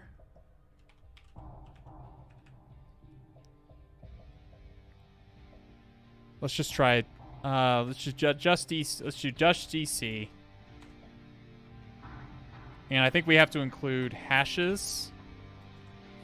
And it wants both the landman and the NTLM hash, if I remember correctly. Impact it demands both of them, which you don't really need. You can just copy the actually important hash twice.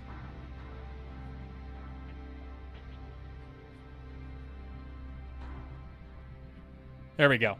So that time it worked. Any questions about that?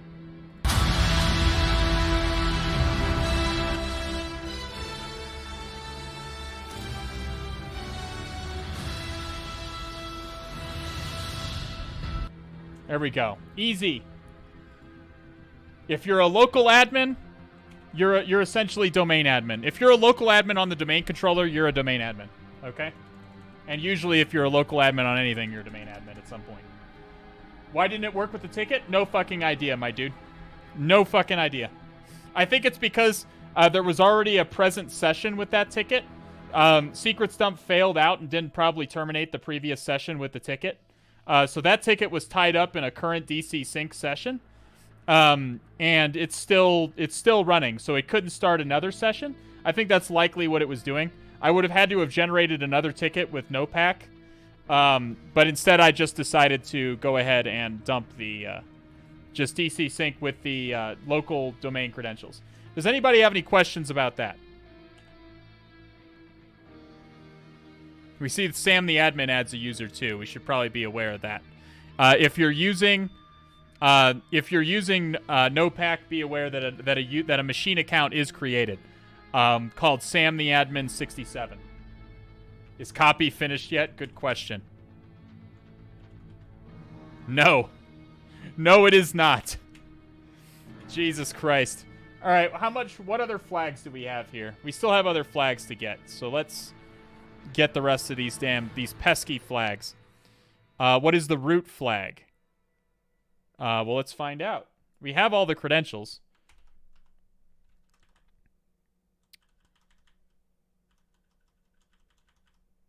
Okay, so let's just let's authenticate as administrator with evil WinRM. Let's just find the other flags. We're not done yet. We did DC sync, but there are other flags to find. Keep in mind, it might be like Osiris, where the actual we had system on that machine, and then we spent another 2 streams trying to get the final flag, because the real challenge was that final flag, which you can only start to work on after you get system. So keep in mind, we're not done yet by any means. But the DC sync is good. So we'll connect with evil WinRM. Let me scroll out so I can get all these credentials and slap these into my slap these into my notes.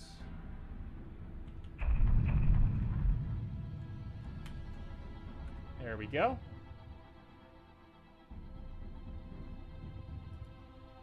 Okay. Have to jet. Have a good one, Maticus Maximus. Have a great afternoon or evening or whatever time it is. Well, I know you're in the United States, so it's afternoon. I think it's only Sam the Admin with the Sam the Admin version. Yeah, for sure. Because the name of the exploit, the name of the person who made the exploit was Sam the Admin. Okay, so now we have to find the root flag. Is there... I think there was a root.xml. There is. Type root.xml. Is this another secure string situation? It is another secure string situation. So, good thing we put that down in our notes. This is the value of good, strong note-taking. We can copy this out. Paste that in right there. Oh, shit. That is not what I meant to do. Root.xml is what we want.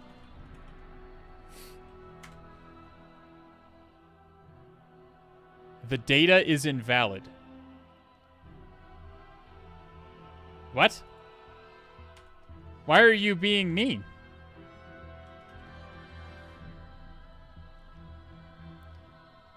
Is there some mistake? Are they cucking me? Am I getting cucked?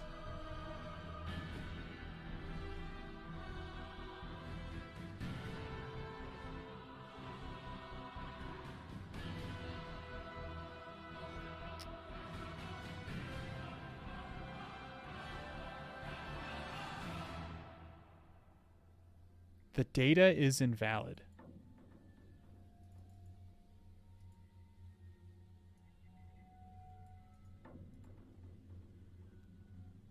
Missing closing tag? It looks right. Is there supposed to be a closing tag on props? It seems to indicate there's a problem with this data.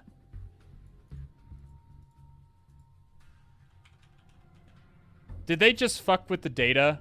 Just to screw me up? What does this data look like if I decode it from hex? Oh, fuck you, dude. Okay, so this fucking cuck just encoded some hex and slapped it in there. Thank God I didn't spend any more fucking time on that. I apologize for cheating you like this. Good, I accept your apology. And he plugs himself a little bit. Do check out this box creator on Twitter and whatnot. It's a good box. This is a good box.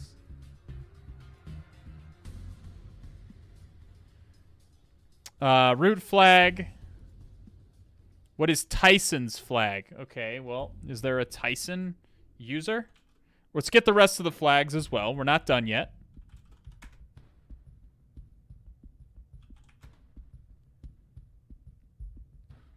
CDT Williams? I guess Tyson Williams?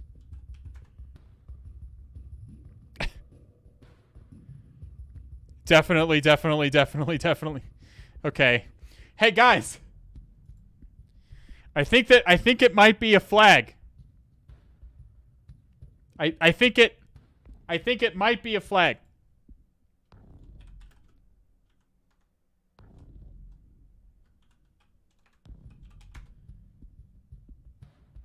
Cute. So, you could just use a wild card here. He put a lot of, like, spaces in here, expecting you to fuck up with trying to, like, copy and paste this, and, like, there's probably a new line in here as well. But you could just use a wild card to just run the exe. It's not an exe. It's just a text file that's as an exe file extension. But there's another flag for us.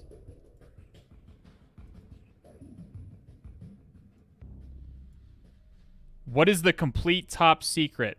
Did you like your cookie? Oh, right. They mentioned a cookie. And there was a cookie.json in the administrator folder.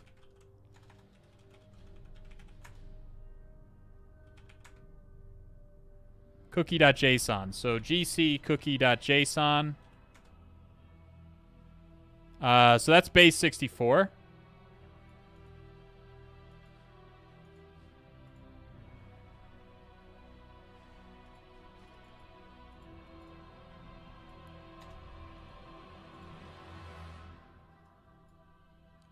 from base 64. This is your cookie. Can change its own flavor to test it out and stop putting. Can change its own flavor automatically.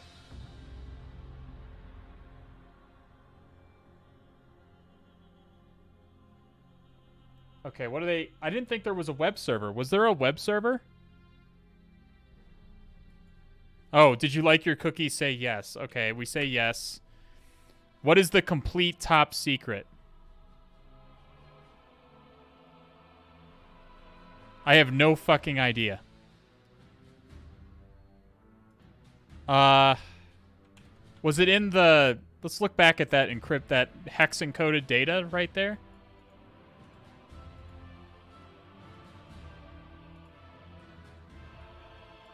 Maybe it was in there.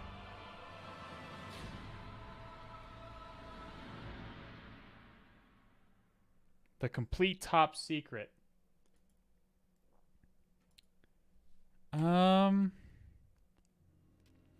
It's not a JWT, it's just base 64.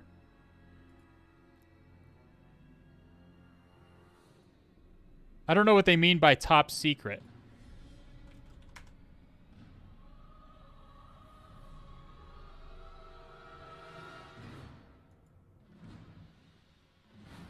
I think value might be the thing. No, I can see how long it is.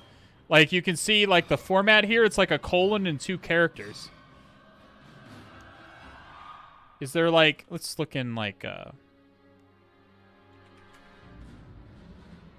stir/s, star, secret, star, maybe?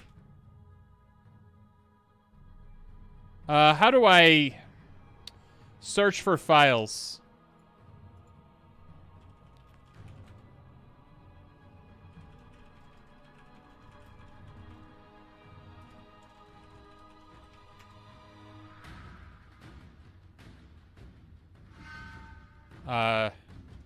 dir/s, and then pipe that into find string.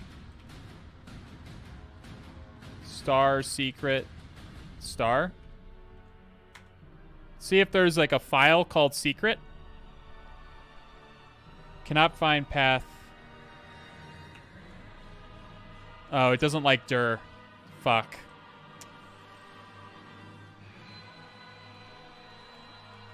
It doesn't like me using DOS commands.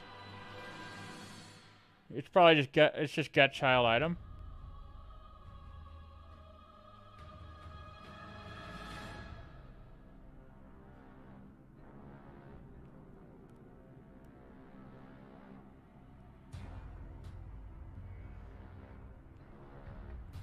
Okay, this is probably what we want.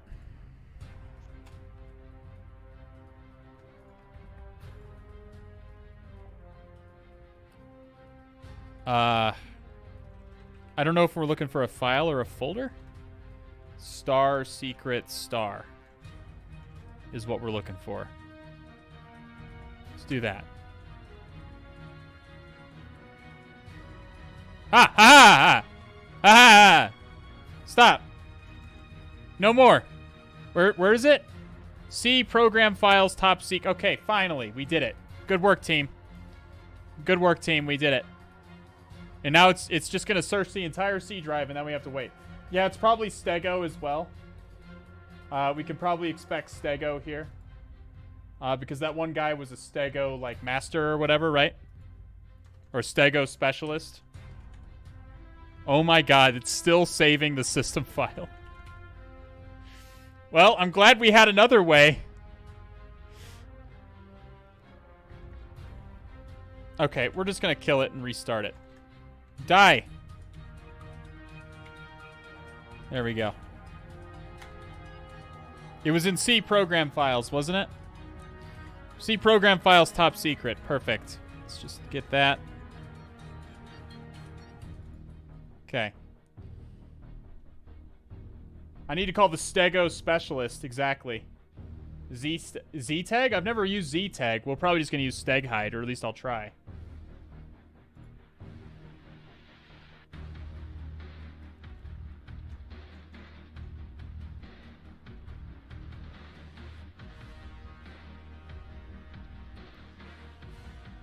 Maybe the intended path was Nopac? Oh, I doubt that very, very much. This box was created long before, I think, Nopac came out. What was the path?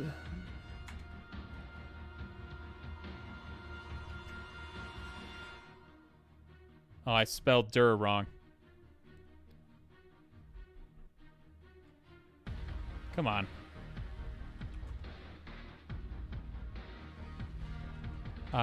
Download top secret.png.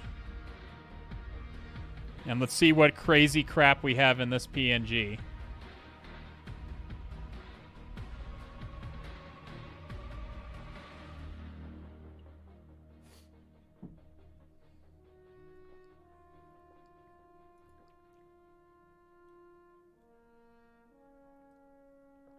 It's just cool to see because I've rarely seen steganography. It definitely does too. It actually does. I mean, it's fine to know about steganography. You're just not going to see it in the wild at all. So I don't really care to see it in CTFs if I'm unlikely to see it in the wild. The music makes it so much more intense. Yeah, the StarCraft 2 music is a fucking bop. Pennant Wise, Mount MT Mountain Man, and Mlada or Mtada. Thank you for the follows. Cthulhu Fountain to all three of you. Why are we at 100% but not done? Are we done? Okay, let's first just look at topsecret.png and see what we're dealing with here. Again, it's probably steganography. Oh, we have a sick meme here. Listen, kid, I don't have much time. Listen carefully. The way to exit Vim is...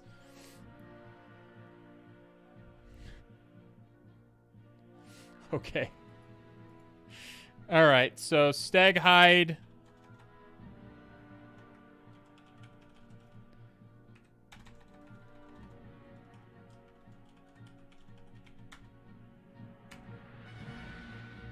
The file... Oh! Can you not... Well... Oh, it was like a colon and a thing. Oh, wait a minute. What was it? The way to exit Vim... Colon WQ. That's the answer. Okay. The complete top secret is how to exit Vim, which is colon WQ. There we go. We did it. Okay. It wasn't steganography. It was just the meme. And now we have these other things.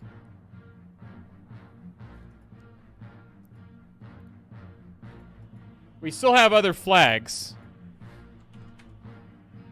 What flags are we looking for still? We're looking for L. Judmila's hash. We'll do that, I guess. We know her hash, actually, don't we? Or we don't know it's a her, but we know this user's hash for sure.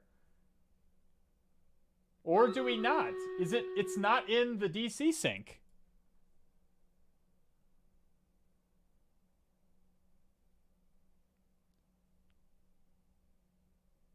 That hash isn't in the DC sync. Fuck!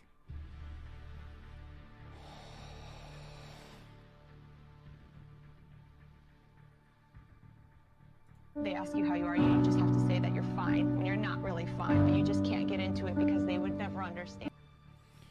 Okay. Check the network for 172. I guess we didn't look at the Nmap scan very much, did we? Let's look at the Nmap scan, I suppose.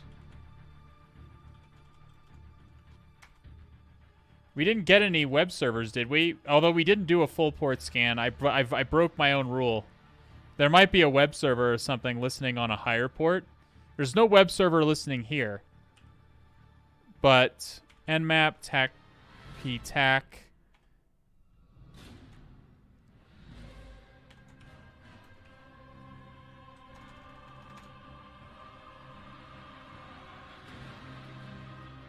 .10.10 105.24.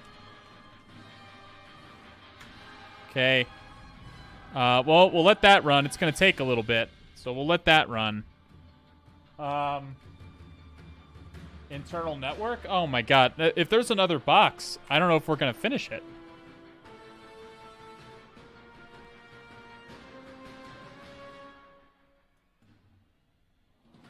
They mentioned like a zip file as well. I have no idea what zip file they're referring to.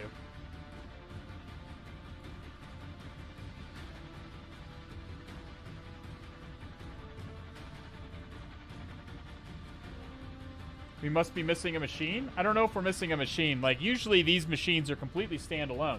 I would be surprised if there was another machine here. And look for .zip. Yeah, I guess we'll do that. That makes the most sense. See if there's a zip file here that we missed somehow.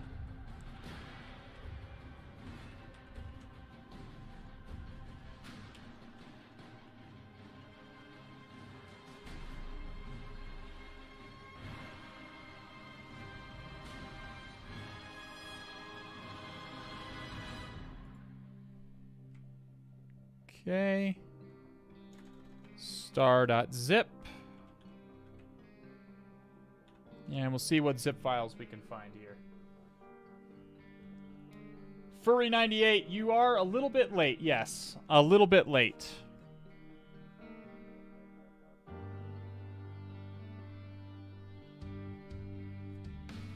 So we'll see if we find any zip files here. Unfortunately, it is going to take a little longer. Yep, StarCraft 2 music is a bop. StarCraft 2 music is absolutely a bop.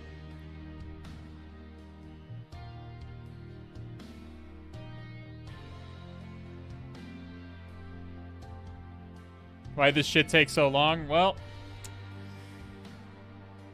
Well, let's do stream. Can we do Stream Raiders? Are we good? Let's do Stream Raiders while we're waiting on this.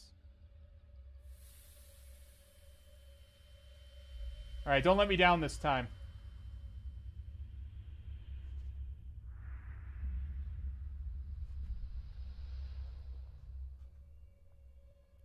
It's still hanging. It is still hanging.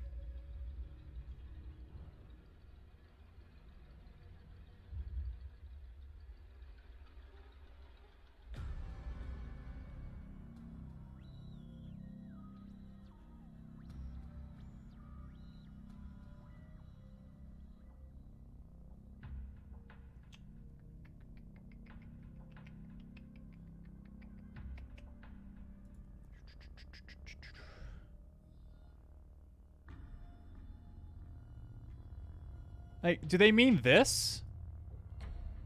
I wonder if they mean this hash and it was just mistyped or something. I feel like it's worth a try.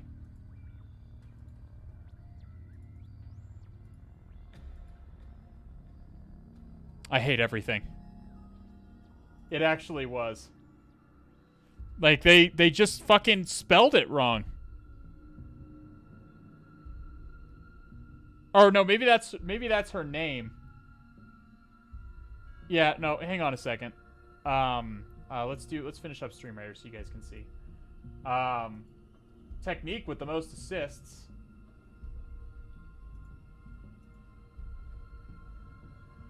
No, it was that user. It's just that starts with an L. It was that user. It's just I don't know if it was mistyped or they're just putting her first name. Maybe it's the first name. But if you go back,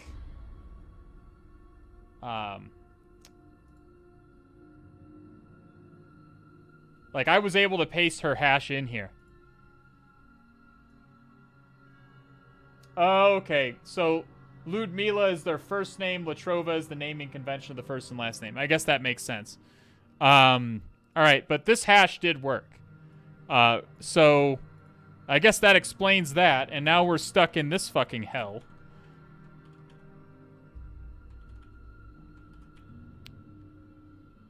Experiment gone wrong.zip.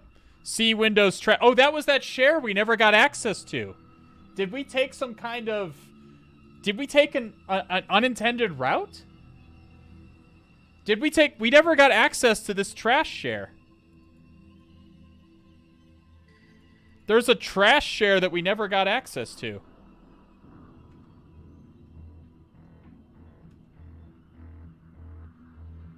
CDC Windows trash.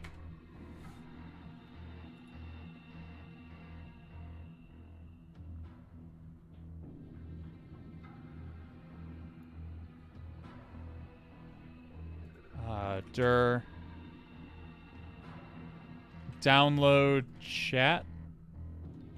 Is sbradley.txt the same one we found before?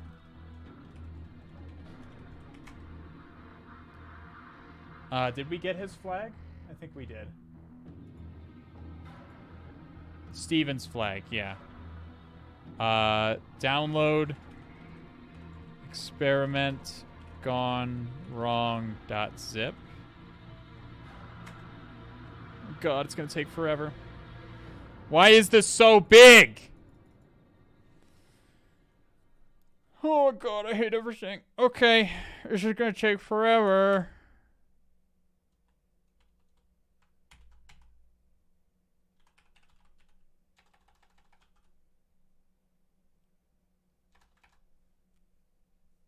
Hello, darkness, my old friend. Yeah. I used to have that on the soundboard. But, yeah, I don't have it anymore, unfortunately.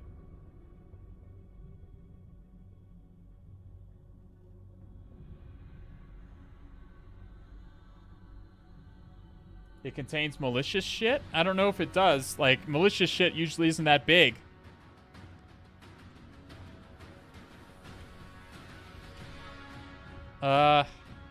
Can you use SMB client with a hash?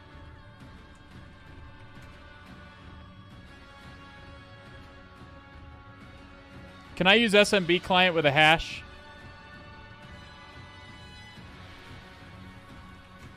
Hi, Matt O'Fury. Good to see you.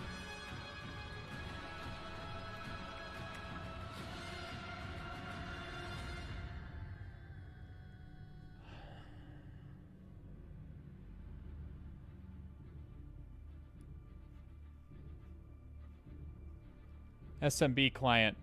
Yeah, you can.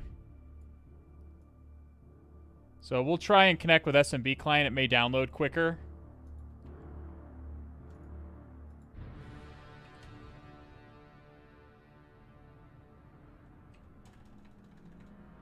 Trash.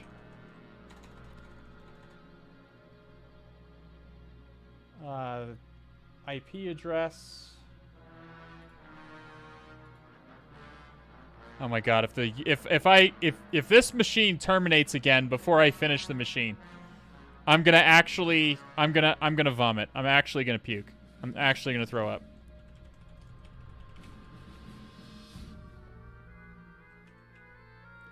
We don't want domain.local.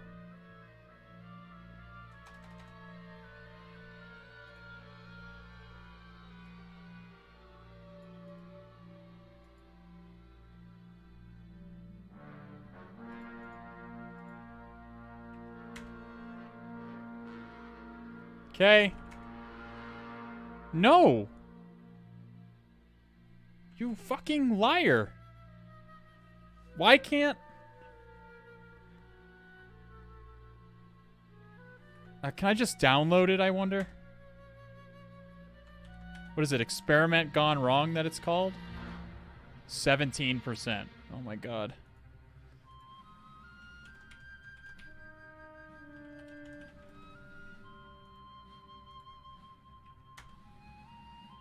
Oh, get. Nope.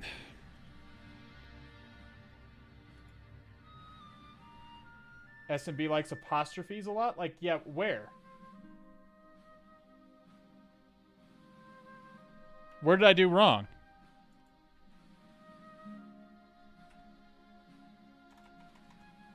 Oh, it wants me to put it in single quotes?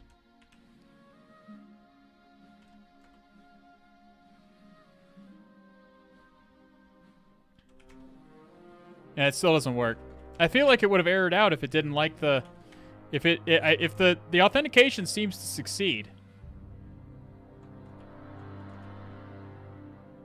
God damn it. Maybe this is a password I can crack.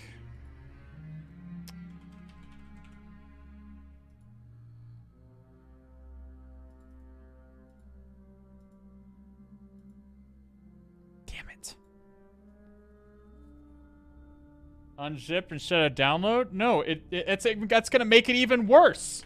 Then we have to download an even larger file. I don't know. Watch this be the fucking system file or the SAM file or something. I bet you that's what it is. I bet you that's the system file and it's taking fucking forever to download because that's the system file. I bet you that's the case. If that's the case, I'm gonna puke. I'm gonna throw up. Like, I'm actually gonna throw up. Like,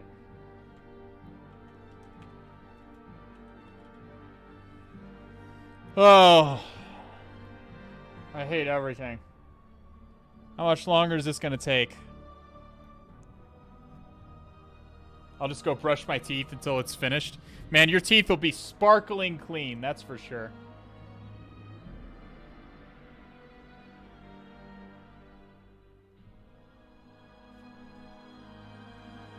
Oh my god, this is so painful. I guess we can look at chat log at least.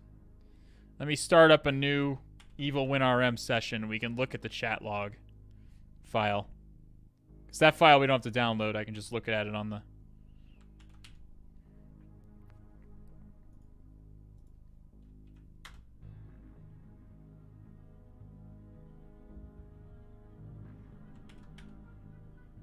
See Windows trash. Is zip present on the target machine? We can use zip to unzip it locally. Again, I think it's the SAM file, and if we unzip it, that's gonna make it worse. But yeah, we could probably unzip. We could unzip it with PowerShell, or I think it's the system file or something.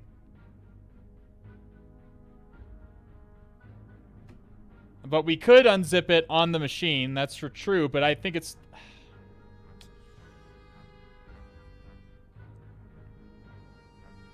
Yeah, you're probably right. You're probably right. You're probably right.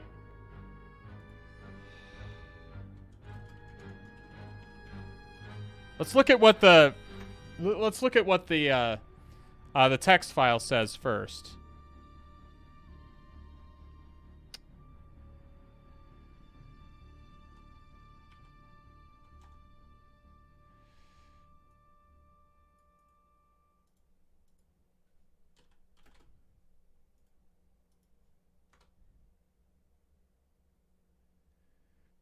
Hey, administrator, our machine has got a newly disclosed vulnerability for Windows Server 2019.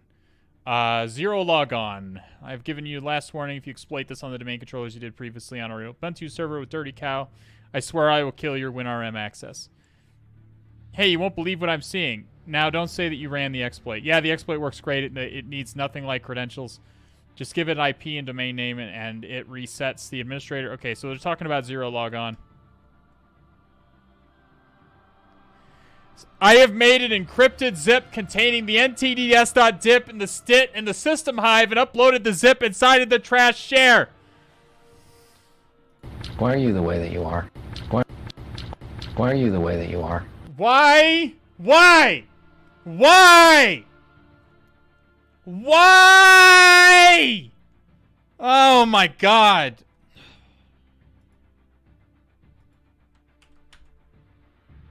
Fucking Stephen Bradley. Fucking Stephen Bradley. Hello, darkness, my old friend. I've come to talk with you again. Because a vision softly creeping. I hate so much about the things that you choose to be. We're at 55%. And the worst part is, another reason that we didn't want to download it is we have to crack it. It wants us to crack it. Oh my god. If this fucking machine terminates, I'm gonna puke. I'm gonna throw up. I'm actually gonna throw up. I'm just gonna puke. If this machine fucking terminates before it downloads the file...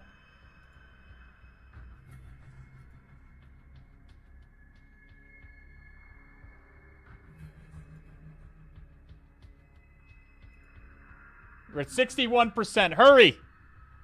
Hurry! Quick! So Stephen Bradley has access to that SMB share, right? We know he has access. And I have his hash. So let's try and connect with S. Bradley. Let's try S. Bradley, and let's try his hash. Because we know he has access to the share.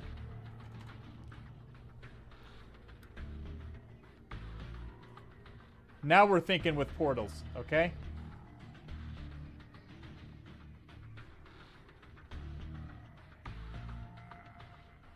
I'm trying to find his hash. Hang on.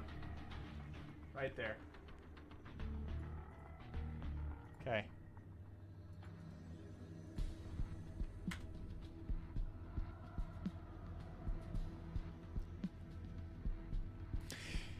S. Bradley! Oh my god. How do I... What the fuck is happening? What is going on? Okay, how do I change a user's password? Okay, net. Pain and... Yeah, it is pain and suffering. How do I change a password by Windows command line?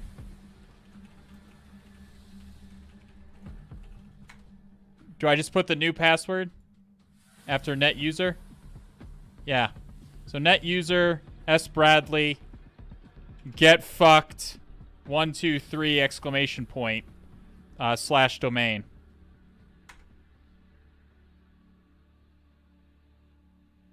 Okay. Good work, team.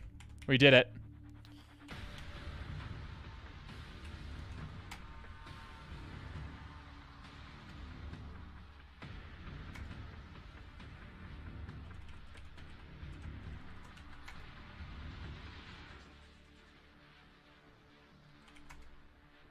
Okay.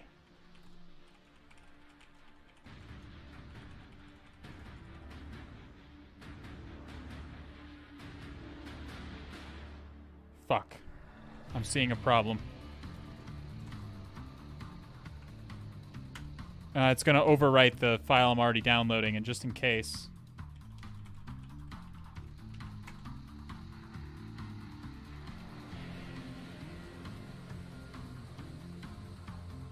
Paste that in. Please download quicker. 83%. It's a race against time. Use NTDS dump X locally on the box. I usually don't like to run tools. We think that Windows Defender is working. Or is in operation here. Did it download?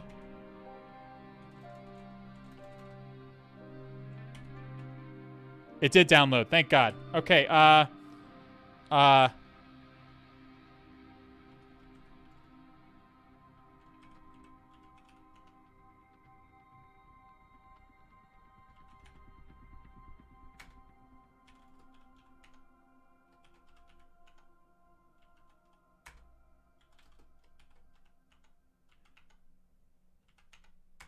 see, that was much quicker.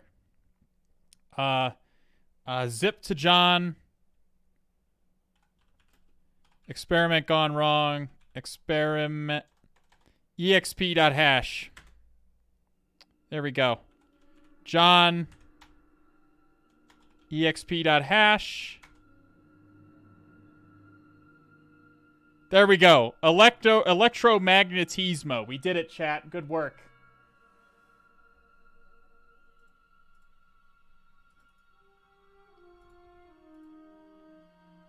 And then we can unzip this.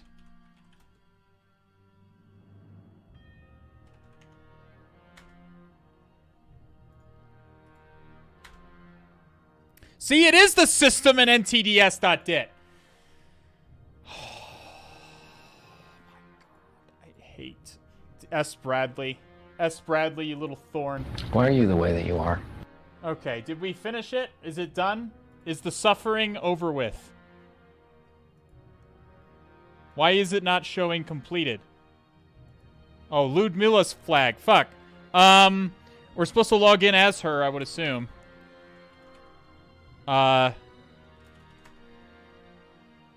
Quick! One more flag, quick!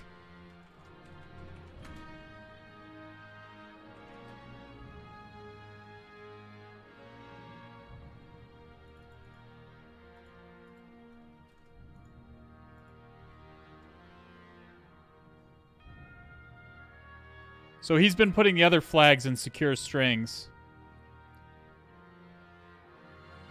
I gotta do this before the box shuts down. Yeah, there it is. Okay, let's do the thing.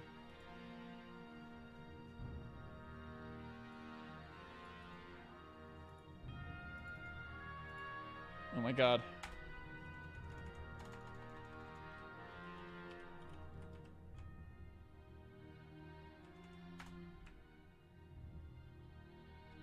Do that.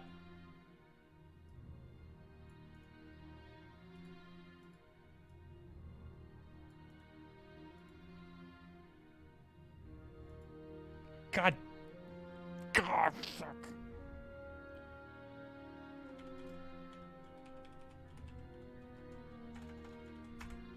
All right, what cucking? What fucking craziness is it this time? What's it complaining about? Ah, the box died! Ah! I'm actually gonna kill myself. I'm actually gonna die. Like, I'm actually gonna throw up. The box is fucking down again. Yes. The box that... Helen of Tor! I don't want to hear it. Okay? I don't want to hear... I don't want to hear your crap right now. Okay?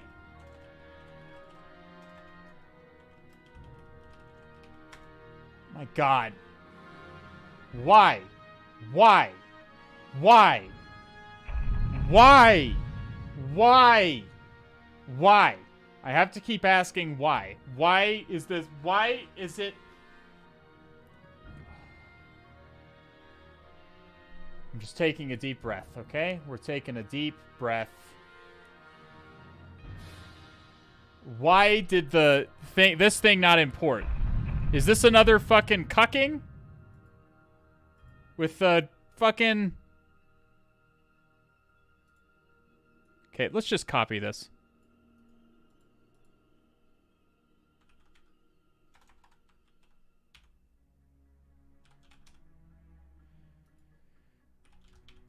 What? Excuse me. Oh, it's hanging.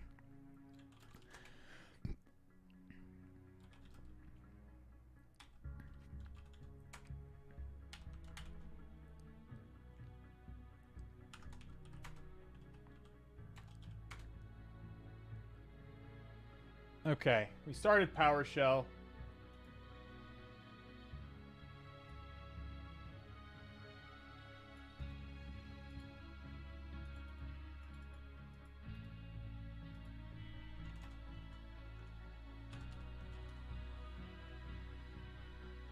I don't know what it complained about. Okay, that time it worked.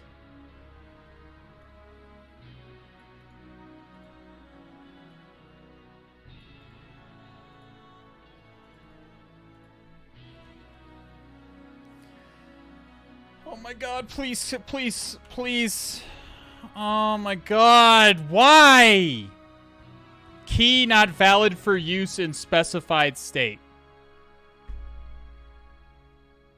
What?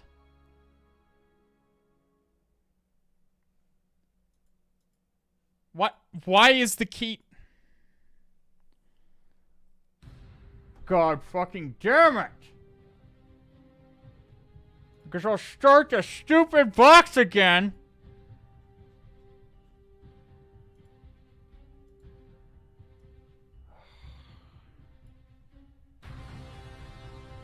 I don't think it's misspelled. It is not misspelled.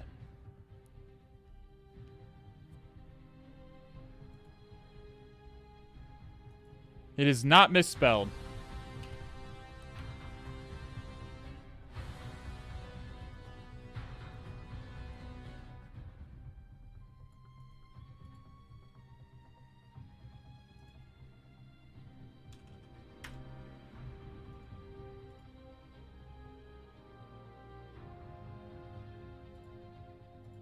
Let's just try this here.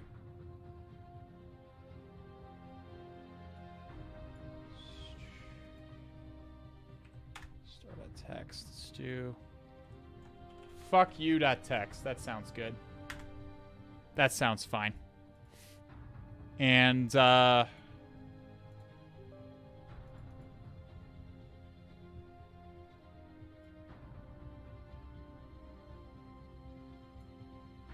okay.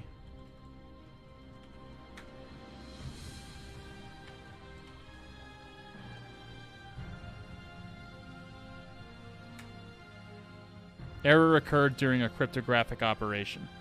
Great. So, I don't know.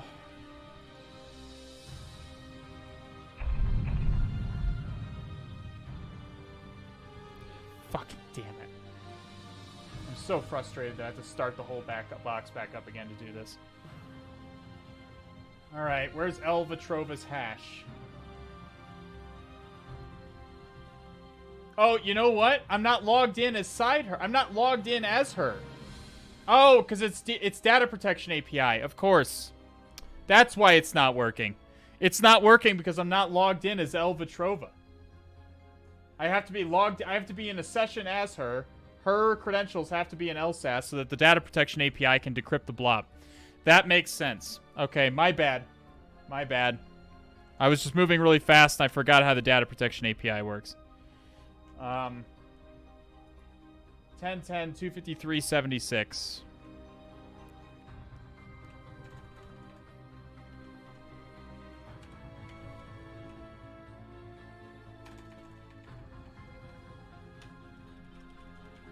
Elvatrova, and then her hash is here.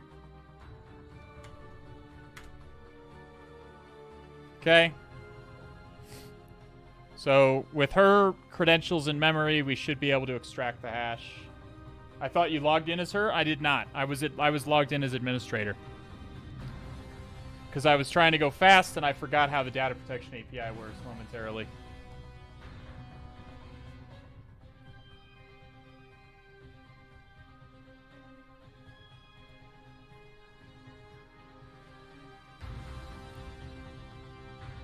Oh my god. I was just trying to move fast so that I didn't have to wait for the box to spin up again. For the 4th time. Let's do Stream Raiders while we're waiting.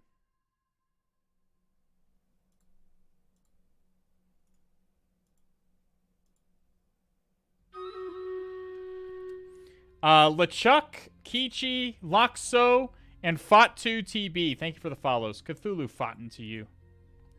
To you all. Oh my god. I hate this. Please. Please. Terminate. Please exit.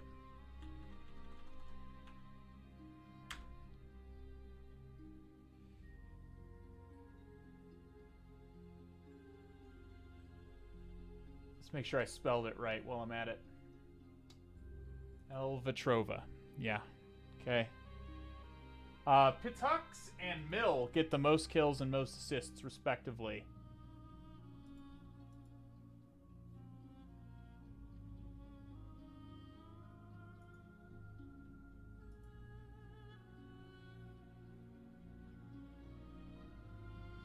I think Ludmila Vetrova is a Hitman 2 character. I guess that makes sense. Okay. We are in as Ludmila Vetrova or whatever. Now we can import CLI, XML.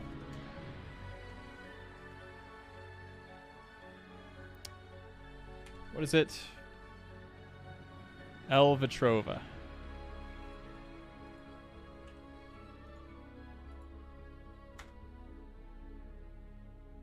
There we go. And now we can do the get network credential.password.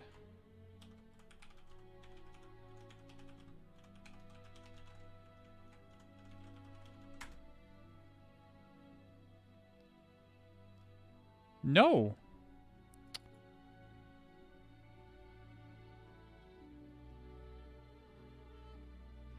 I did it right, didn't I?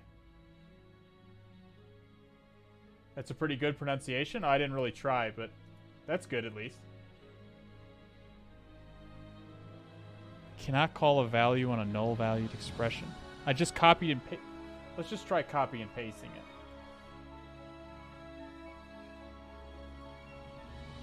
You didn't put it inside $cred, did I not? I didn't. You're right. Good call.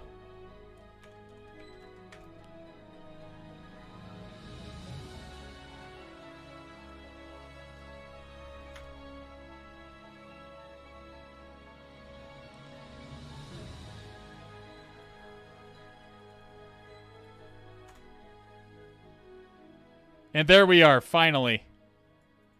The last flag. It's the end of an era.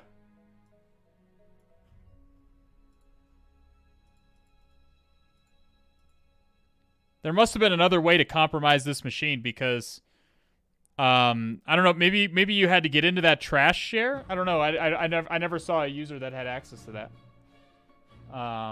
Yeah. All right. Any questions?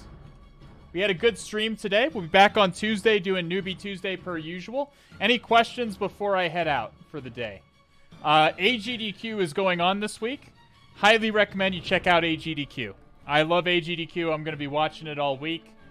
Highly recommend giving it a check out. Speedrunners are hackers, okay? They are our friends. They are our colleagues, even if they're not in network security. Anything else you guys need? Any questions, comments, threats? That was quite a comprehensive box. We went through a lot there.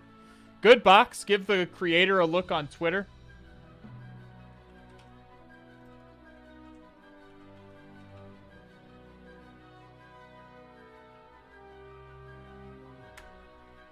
We're going to be raiding J Beers. Our good friend J Beers, friend of the stream. He was in here earlier. So what was the init.dit file with the whole Windows directory? What do you mean by init.dit? Show star? I don't know where she is at the moment. She's probably sleeping in the closet in my bedroom. I'll see you guys. I'll be replaying this stream on YouTube tomorrow. Because apparently I have to wait 24 hours. I was going to try dual streaming the streams. But apparently as a partner, I'm not allowed to do that. It's against Twitch TOS. So I have to wait 24 hours. And then I'm going to stream... I'm going to restream this stream on YouTube. That's the plan anyway. So I'll have to... Hopefully if I can figure it out how to do it. Piedmont Mumble Thunder, thank you for the follow. And the reason we're doing that, by the way, is simply so that YouTube will save the VOD. YouTube should save the VOD of my stream for as long as needed. So that's the plan. Thanks, guys, for being here. Thanks for hanging out. I'll check out that DM on Discord. Feel free to DM me anytime if you have any questions, comments, threats, bribes. I'll see you guys on Tuesday. Go to bed tonight knowing a little bit more than you did yesterday. I'll see you guys again when the stars are right. Have a good night, day, whatever time it is, wherever you are. Stay safe. Get vaccinated. I love you.